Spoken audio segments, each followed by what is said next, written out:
ನಮಸ್ಕಾರ ಸ್ನೇಹಿತರೆ, ನಿಮ್ಗೆಲ್ರಿಗೂ ಡೈಲಿ ಮಾಧ್ಯಮಕ್ಕೆ ಆತ್ಮೀಯವಾದ ಸ್ವಾಗತ. ನೀವೆಲ್ಲರೂ ಕೂಡ ನನ್ನ ಡೈಲಿ ಮಾಧ್ಯಮ ಚಾನಲನ್ನು ನೋಡ್ತಾ ಇರ್ತೀರಿ. ಬಹಳ ವಿಶೇಷವಾದಂತಹ ಎಂಟರ್ಟೈನ್ಮೆಂಟ್ ಮತ್ತು ಇನ್ಫಾರ್ಮೇಟಿವ್ ಕಂಟೆಂಟ್ಗಳನ್ನು ನಿಮಗೆ ಕೊಡಬೇಕು ಅನ್ನೋದು ನನ್ನ ಬಹಳ ದಿನಗಳ ಉದ್ದೇಶ ಆಗಿತ್ತು, ಆಸೆ ಆಗಿತ್ತು. ಸೊ ಅದನ್ನು ಇನ್ನು ಮುಂದೆ ನಡೆಸ್ಕೊಂಡು ಹೋಗ್ತೀನಿ. ಸೊ ನೀವೆಲ್ಲರೂ ನನ್ನ ಚಾನಲನ್ನು ಸಬ್ಸ್ಕ್ರೈಬ್ ಮಾಡಿ, ಹಾಗೆಯೇ ಬೆಲ್ ಐಕಾನನ್ನು ತಪ್ಪದೇ ಒತ್ತಿ. ಹಾಗಾದಾಗ ಮಾತ್ರ ನನ್ನ ಪ್ರತಿಯೊಂದು ಕಂಟೆಂಟ್ಗಳು ನಿಮಗೆ ರೀಚ್ ಆಗುತ್ತೆ. ಸೊ ಇವತ್ತು ನಾನು ಬಿಗ್ ಬಾಸ್ನ ಒಬ್ಬ ಸ್ಪರ್ಧಿಯನ್ನು ನಿಮಗೆ ಭೇಟಿ ಮಾಡಿಸ್ತೀನಿ. ನೀವೆಲ್ಲರೂ ಕೂಡ ಪ್ರತಿದಿನ 9:30 ಆದ ತಕ್ಷಣ ಟಿ ವಿ ಮುಂದೆ ಕೂತ್ಕೋತೀರಾ. ಯಾಕಂತ ಹೇಳಿದರೆ ಬಿಗ್ ಬಾಸ್ ನೋಡೋದಕ್ಕೆ.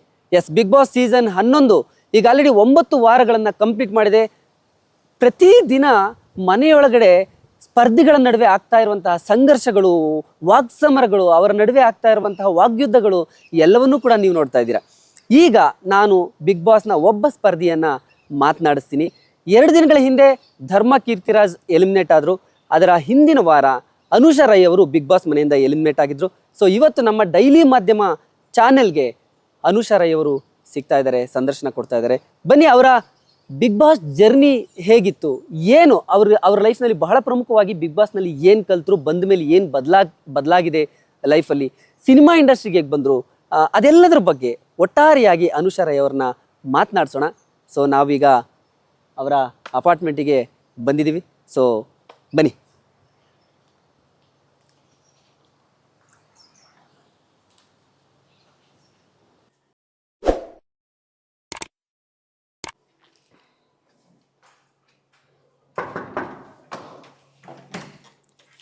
ನಮಸ್ತೆ. ನಮಸ್ತೆ. ಹೇಗಿದ್ದೀರಿ? Welcome home. ಚೆನ್ನಾಗಿದ್ದೀನಿ. Thank you. So Bigg Boss ಅಲ್ಲಿ ನೋಡಿದ್ವಿ. ಸೊ ಫಸ್ಟ್ ಟೈಮ್ ನಿಮ್ಮನ್ನ ಭೇಟಿ ಮಾಡ್ತಾ ಇರೋದು. ಹೌದಾ? ತುಂಬ ಖುಷಿ ಆಗ್ತಿದೆ. ಸ್ಪೆಷಲಿ ನನಗೆ ಬಿಗ್ ಬಾಸ್ ಅಲ್ಲಿ ನಿಮ್ ನೋಡಿದಾಗ ಅನ್ಸಿದ್ದು ಎಲ್ಲೂ ಡ್ರಾಮೆ ಬಾಸ್ ಅಂತ ಅನಿಸ್ಲಿಲ್ಲ, ಡ್ರಾಮಾ ಕಾಣಲಿಲ್ಲ. ಸೊ ನೀವಾಗಿದ್ರಿ ಅಂತ ಅನ್ಸುತ್ತೆ. ಕೆಲವು ಸ್ಪರ್ಧಿಗಳ ಬಗ್ಗೆ ಹಾಗನ್ಸಿದ್ದು. ಸೊ ಬಹಳ ಖುಷಿ ಆಯ್ತು ನಿಮ್ಮ ಜೊತೆ ಮಾತಾಡ್ಲಿಕ್ಕೆ, ಅದಕ್ಕೋಸ್ಕರ ಬಂದಿದ್ದೀನಿ. ದಯವಿಟ್ಟು ಬನ್ನಿ ಮಾತಾಡೋಣ. ಸೊ ವೀಕ್ಷಕರೇ, ನಾನು ಅವಾಗಲೇ ಕೆಳಗಡೆ ಅಂದರೆ ಅನುಷಾ ರೈ ಅವರ ಮನೆಗೆ ಬರುವಂಥ ಸಂದರ್ಭದಲ್ಲಿ ನಾನು ಇಂಟ್ರೊಡಕ್ಷನ್ ಕೊಟ್ಟೆ. ಸೊ ಬಿಗ್ ಬಾಸ್ ಮನೆಯಲ್ಲಿ ಕೆಲವು ಸ್ಪರ್ಧಿಗಳು ತಮ್ಮ ವ್ಯಕ್ತಿತ್ವವನ್ನು ಉಳಿಸ್ಕೊಂಡು, ಅಲ್ಲಿ ಹೆಚ್ಚಿಗೆ ಏನು ಡ್ರಾಮಾ ಮಾಡದೆ ತಮ್ಮ ರಿಯಲ್ ಕ್ಯಾರೆಕ್ಟರ್ ಏನಿದೆ ಅದನ್ನು ಉಳಿಸ್ಕೊಂಡು ಆಟ ಆಡಿದರು. ಸೊ ಅನುಷಾ ರೈ ಅವರು ಕೂಡ ಅದರಲ್ಲಿ ಒಬ್ಬರು. ಸೊ 50 ದಿನ ಒಂದು ಬಿಗ್ ಬಾಸ್ ಮನೆಯಲ್ಲಿ ಜರ್ನಿಯನ್ನು ಮಾಡೋದಿದೆಯಲ್ಲ, ಅದು ಅಷ್ಟು ಸುಲಭ ಅಲ್ಲ. ತಮ್ಮ ಕ್ಯಾರೆಕ್ಟರ್ನ ಉಳಿಸ್ಕೊಂಡು ಆ ಎಲ್ಲ ಬೇರೆ ಬೇರೆ ವ್ಯಕ್ತಿತ್ವಗಳ ಜೊತೆ ಏನು ಹೇಳೋದು, ಅಲ್ಲಿ ಆ ಒಂದು ಮನೆಯಲ್ಲಿ ಇರಬೇಕಾದ್ರೆ ಬಹಳಷ್ಟು ಹೋರಾಟ ಮಾಡಬೇಕಾಗತ್ತೆ, ಮಾನಸಿಕವಾಗಿ ಬಹಳ ಗಟ್ಟಿ ಇರಬೇಕಾಗತ್ತೆ. ಸೊ ಅನುಷಾ ರೈ ಅವರು ನಿಜಕ್ಕೂ ಬಹಳ ಒಳ್ಳೆ ಜರ್ನಿಯನ್ನು ಮುಗಿಸಿ ಬಂದಿದ್ದಾರೆ. ನನಗೆ ಬಹಳ ಕುತೂಹಲ ಇರೋದು, ಅನುಷಾ ರೈ ಅವರು ಬಿಗ್ ಬಾಸ್ ಜರ್ನಿಗೆ ಅಂದರೆ ಬಿಗ್ ಬಾಸ್ ಜರ್ನಿಯನ್ನು ಶುರು ಮಾಡೋದಕ್ಕಿಂತ ಮುಂಚೆ ಏನು ಅಂದ್ಕೊಂಡಿದ್ರು, ಬಿಗ್ ಬಾಸ್ ಮುಗಿಸಿ ಅಲ್ಲಿಂದ ಆಚೆ ಬಂದಮೇಲೆ, ಎಲಿಮಿನೇಟ್ ಆಗಿ ಆಚೆ ಬಂದಮೇಲೆ ಅವ್ರಿಗೆ ಏನು ಫೀಲ್ ಇದೆ, ಮತ್ತು ಯಾವ ರೀತಿ ರೆಸ್ಪಾನ್ಸ್ ಬರ್ತಿದೆ ಜನರಿಂದ, ಜೊತೆಗೆ ಅವ್ರ ಸಿನಿಮಾ ಜರ್ನಿ ಅಂದರೆ ಈ ಸಿನಿಮಾ ಇಂಡಸ್ಟ್ರಿಗೆ ಬರಬೇಕು ಅಂತ ಯಾಕೆ ಅನ್ನಿಸ್ತು, ಅವ್ರ ಮೂಲ ಯಾವುದು, ಅಂದರೆ ಹುಟ್ಟೂರು ಯಾವುದು, ಎಲ್ಲಿ ಬೆಳೆದ್ರು, ಇದೆಲ್ಲದ್ರ ಬಗ್ಗೆ ತಿಳ್ಕೊಳ್ಬೇಕು ಅನ್ನುವಂತಹ ಕುತೂಹಲ ಇದೆ. ನಮ್ಮ ಜೊತೆ ಅನುಷಾ ರೈ ಅವರಿದ್ದಾರೆ, ಅವರೇ ಮಾತಾಡ್ತಾರೆ. ಓವರ್ ಟು ಯು ಅನುಷಾ ಅವರೇ. ಬನ್ನಿ ಕೂತ್ಕೊಳ್ಳೋಣ. ಓಕೆ ಅನುಷಾ ಅವರೇ, ಫಸ್ಟ್ ನನಗೆ ಬಿಗ್ ಬಾಸಿಂದ ಶುರು ಮಾಡಬೇಕು ಅಂತ. ಬಿಗ್ ಬಾಸ್ ಅಂದ ತಕ್ಷಣ ಈ ಕ್ಷಣಕ್ಕೆ ನಿಮ್ಮ ತಲೆಯಲ್ಲಿ ಏನು ಓಡುತ್ತೆ, ಏನು ಯೋಚನೆ ಬರುತ್ತೆ ಬಿಗ್ ಬಾಸ್ ಜರ್ನಿ ಅಥವಾ ಬಿಗ್ ಬಾಸ್ ಅಂದ ತಕ್ಷಣ? ಬಿಗ್ ಬಾಸ್ ಅಂದ್ರೆ ವ್ಯಕ್ತಿತ್ವಗಳ ಆಟ. Okay, it's a personalities game. ಅಲ್ಲಿ ನಾವು ಏನು ಫಿಸಿಕಲ್ ಟಾಸ್ಕ್ಗೆ ಅಷ್ಟಲ್ಲ, ಫಿಸಿಕಲ್ ಟಾಸ್ಕ್ ಜೊತೆಗೆ ನಮ್ಮ ವ್ಯಕ್ತಿತ್ವನ ಹೆಂಗೆ ಉಳಿಸ್ಕೊತೀವಿ, ಹೆಂಗೆ ಆಡ್ತೀವಿ, ಅಲ್ಲಿ ಕೊಡೋವಂಥ ಸಿಚುಯೇಷನ್ಸ್ಗಳನ್ನ ನಾವು ಹೆಂಗೆ ಹ್ಯಾಂಡಲ್ ಮಾಡ್ತೀವಿ ಅನ್ನೋ ಒಂದು, ನಮ್ಮ ಪರ್ಸ್ನಾಲಿಟಿ ಮೂಲಕ ಅವ್ರು ಕ್ರಿಯೇಟ್ ಮಾಡೋ ಸಿಚುಯೇಷನ್ಸ್ನ, ಅವ್ರು ಕೊಡೋವಂಥ ಒಂದು ಆ್ಯಕ್ಟಿವಿಟೀಸ್ನ ನಾವು ಹೇಗೆ ಫಾಲೋ ಅಪ್ ಮಾಡ್ತೀವಿ, ಆ್ಯಂಡ್ ಜನಕ್ಕೆ ಎಷ್ಟು ಎಂಟರ್ಟೈನಿಂಗ್ ಆಗಿರ್ತೀವಿ, ಆ್ಯಂಡ್ ಜನ ಎಷ್ಟು ಇಷ್ಟಪಡ್ತಾರೆ, ಆ್ಯಂಡ್ ಯಾಕೆ ಬಿಗ್ ಬಾಸ್ ನೋಡಬೇಕು ಅಂತ ಅನ್ನೋದು ಹೋಗುತ್ತೆ. ನಾನು ಹೊರಗಿದ್ದಾಗ ಕೆಲವೊಂದು ಸೀಸನ್ಸ್ಗಳನ್ನ ಫಾಲೋ ಅಪ್ ಮಾಡಿದ್ದೆ, ಹೇಗಿರುತ್ತೆ ಅಂತ ಅನ್ನೋದು. ಬಟ್ ನಾವು ಅಲ್ಲಿ ಹೋದಾಗ ನಾವೇನೇ ಪ್ರಿಪೇರ್ ಆಗಿ ಹೋದ್ರೂ ಅಥವಾ ಅಲ್ಲಿ ಹಿಂಗಿರುತ್ತೆ ಅಂತ ಅನ್ಕೊಂಡು ಹೋದ್ರು ಅದೇನು ವರ್ಕೌಟ್ ಆಗಲ್ಲ. ಒಂದು 2 days 3 days ಕಾನ್ಶಿಯಸ್ ಇರುತ್ತೆ, ಕ್ಯಾಮ್ರಾಸ್ ಇರುತ್ತೆ, ನಮ್ಮನ್ನು ಕ್ಯಾಪ್ಚರ್ ಮಾಡ್ತಾ ಇರುತ್ತೆ. ನಾವು ಸ್ವಲ್ಪ ಮೇಂಟೈನ್ ಮಾಡಬೇಕು, ಹಿಂಗಿರ್ಬೇಕು ಹಂಗಿರ್ಬೇಕು ಒಂದು 3 days ಅಷ್ಟೇ. ಅದಾದ್ಮೇಲೆ ಲಿಟ್ರಲಿ ಏನೂ ಗೊತ್ತಾಗಲ್ಲ ಅಲ್ಲಿ ಏನು ಆಗ್ತಿದೆ ಅಂತಲೂ. ನಾವು ಕ್ಯಾಶುವಲ್, ನಾವು ನಾರ್ಮಲ್ ಲೈಫ್ಗೆ ಬಂದ್ಬಿಡ್ತೀವಿ ಒಂದು 3 ದಿನ ಆದಮೇಲೆ. ಯಾವ ಸ್ಟ್ರಾಟಜೀಸು ವರ್ಕೌಟ್ ಆಗಲ್ಲ, ಯಾವ ಮೆಂಟಲ್ ಪ್ರಿಪೇರ್ ಅಂದ್ರೆ ಒಂದು ಇರುತ್ತಲ್ವಾ ಫೀಲಿಂಗ್ಸ್ ನಮ್ಗೆ ಆಚೆ ಹಿಂಗಿದ್ರೆ ಒಳಗಡೆ ಅಲ್ಲಿ ಸರ್ವೈವ್ ಆಗ್ಬೋದು. ಅದ್ ಯಾವ್ದು ಯಾರಿಗೂ ವರ್ಕೌಟ್ ಆಗಲ್ಲ. ಅಲ್ಲಿ ಅವ್ರು ಕೊಡೋ ಸಿಚುಯೇಷನ್ಸೇ ಬೇರೆ, ಕ್ರಿಯೇಟಿವ್ ಟೀಮ್ ಇರುತ್ತಲ್ವ, ಅವ್ರು ಕೊಡೋ ಒಂದು ಇದೇ ಬೇರೆ. ಅದನ್ನ ನಾವು ಹ್ಯಾಂಡಲ್ ಮಾಡೋದ್ರಲ್ಲಿ ನಾವು ಕಾನ್ಶಿಯಸ್ನ ಮರೆತು ನಾವು ಅಲ್ಲಿ ರಿಯಲ್ ಲೈಫ್ಗೆ ಹೋಗ್ಬಿಡ್ತೀವಿ. ಇವಾಗ ನಾವೇನು ಹೊರ ಜಗತ್ತಿನಲ್ಲಿ ಈ ಲೈಫ್ನ ಲೀಡ್ ಮಾಡ್ತಿದೀವಿ, ಬಿಗ್ ಬಾಸ್ ಮನೆ ಒಳಗಡೆ ಅದೇ ಒಂದು ಜಗತ್ತು, ಅದೇ ಒಂದು ಪ್ರಪಂಚದ ತರ ಆಗ್ಬಿಟ್ಟಿರುತ್ತೆ ನಮ್ಗೆ. ಅಲ್ಲ ಹೊರ್ಗಿನ ನೆನ್ಪುಗಳು ಯಾವ್ದು ಆಗಲ್ಲ. ನೆನ್ಸ್ಕೊಂಡ್ರೆ ಫ್ಯಾಮಿಲಿನ ಅಥವಾ ಪ್ರೀತಿಸೋರ್ನ ಮಿಸ್ ಮಾಡ್ಕೋತೀವಿ ಬಿಟ್ರೆ ಅಲ್ಲಿ ಹೆಂಗಿರ್ಬೇಕು, ಯಾವ್ಯಾವ ಸಿಚುಯೇಷನ್, ಸಮ್ ಟೈಮ್ ಸರ್ಪ್ರೈಸಸ್ ಇರುತ್ತೆ, ಸಮ್ ಟೈಮ್ ಶಾಕಿಂಗ್ಸ್ ಇರುತ್ತೆ. ಒಂದೊಂದ್ ಕ್ಷಣ ಈಗ ಸುಮ್ನೆ ಕೂತಿರ್ತೀವಿ, ಅನೌನ್ಸ್ಮೆಂಟ್ ಬರುತ್ತೆ, ಈಗ ಏನೋ ಒಂದ್ ಮಾಡ್ಬೇಕು, ಆ ತರ ಅಲ್ಲಿ ಯಾವ ಕ್ಷಣದಲ್ಲಿ ಏನಾಗುತ್ತೆ ಅಂತ ಪ್ರೆಡಿಕ್ಟೇ ಮಾಡಕ್ಕಾಗಲ್ಲ, ಹಂಗ್ ಬದುಕ್ತಾ ಇರ್ತೀವಿ. ಈ ತರ ಇರುತ್ತೆ. ಒಳಗ್ ಹೋದ್ಮೇಲೆ ನನ್ಗೆ ನಾನ್ ಬಹುಶಃ ಹೇಗಿದ್ದೆ ಹಾಗೆ ಒಳಗೋದೆ, ಹಾಗೆ ಆಚೆ ಬಂದೆ ಅನ್ಸುತ್ತೆ. ನಾನೆಲ್ಲೂ ಏನು ಚೇಂಜ್ ಆಗ್ಲಿಲ್ಲ. ಬಿಕಾಸ್ ಚೇಂಜ್ ಆಗೋ ಅವಶ್ಯಕತೆ ಇಲ್ಲ. Since it is a personalities game ಅಂದಾಗ ದಟ್ ವಾಸ್ ಮೈ ಪರ್ಸನಾಲಿಟಿ. ನಾನು ಹೆಂಗಿರ್ಬೇಕು ಹಂಗೆ ಇದ್ದೆ. ನನಗೇನೋ ಗಾಸಿಪ್ ಮಾಡಬೇಕು, ಜಗಳ ಆಡಬೇಕು ಅಥವಾ ಓವರ್ ಅಗ್ರೆಷನ್ ತೋರಿಸ್ಬೇಕು ಅಂತ ನನಗೆ ಇರಲಿಲ್ಲ. ನನ್ನ ವ್ಯಕ್ತಿತ್ವಕ್ಕೆ ಧಕ್ಕೆ ಬಂದಾಗ ನಾನು ಸ್ಟ್ಯಾಂಡ್ಸ್ ತೊಗೊಂಡಿದ್ದೀನಿ. ಆಟ ಅಂತ ಬಂದಾಗ 100% ಎಫರ್ಟ್ ಆಗಿ ಆಟ ಆಡಿದ್ದೀನಿ. ಕೆಲವೊಮ್ಮೆ ಎಂಟರ್ಟೈನ್ಮೆಂಟ್ ಅದೀಗ ಡ್ಯಾನ್ಸ್ ಮಾಡಿ ಹಾಡು ಹೇಳಿ ಅಂದಾಗ ಅದನ್ನು ನಾನು ಮಾಡಿದ್ದೀನಿ. ಏನು ಮಾಡಬೇಕು ಅಂತ ಒಂದು ಅಲ್ಲಿರ್ತಾ ಇತ್ತು ಅದನ್ನೆಲ್ಲ ನಾನು ಮಾಡಿದ್ದೀನಿ. ನಾನು ಎಲ್ಲೂ ಸೈಲೆಂಟಾಗಿ ಕುತ್ಕೊಂಡು ನನ್ನ ಕೈಲಿ ಆಗ್ತಿಲ್ಲ ಅಂತ ನಾನು ಯಾವುದನ್ನು ಕುಗ್ಗಿಲ್ಲ. ನಾನು ಬಹುಶಃ ನರ್ಕಕ್ಕೆ ಹೋದಾಗ ನರ್ಕ ಸ್ವರ್ಗ ಅನ್ನೋದೊಂದಿರುತ್ತೆ ಈ ಸೀಸನಲ್ಲಿ ಕಾನ್ಸೆಪ್ಟ್. ಅಲ್ಲಿ ಹೋದಾಗ ಊಟ ಒಂಚೂರು ಸಾಕಾಗ್ತಾ ಇರಲಿಲ್ಲ. ಯಾಕಂದರೆ ಬರೀ ಗಂಜಿ ಇದ್ದಾಗ ನನಗೆ ಅಂದರೆ ಮೊಸರನ್ನ ನನಗೆ ಅಭ್ಯಾಸ ಇಲ್ಲ, ಅದೇನೋ ನನಗೆ ಆಗಲ್ಲ ಚಿಕ್ಕ ವಯಸ್ಸಿಂದ. ಗಂಜಿ ಕುಡಿದ್ರು ಸರ್ವೈವ್ ಆಗೋದಿದೆಯಲ್ಲ, ಅದು ಸ್ವಲ್ಪ ಕಷ್ಟ ಆಗ್ತಿತ್ತು. ಬಟ್ ಅಲ್ಲೂ I stood up, no give up ಮಾಡಬಾರ್ದು, ಬಂದಿದ್ದೀವಿ ಒಳಗಡೆ ಅಂತಂದಾಗ we have to be strong ಅನ್ನೋದೊಂದು ಇರ್ತಾ ಇತ್ತು.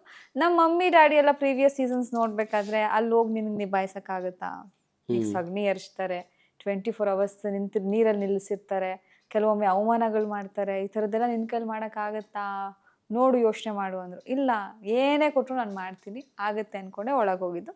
ಅನ್ಫಾರ್ಚುನೇಟ್ಲಿ 50 ದಿನಗಳಷ್ಟೇ ನನಗೆ ಮನೇಲಿರುವಂಥ ಅವಕಾಶ ಸಿಕ್ತು. But that's okay. ಇದ್ದಂಥ 50 ದಿನದಲ್ಲೂ ತುಂಬ ಖುಷಿ ಇದೆ. It was a fantastic emotional journey.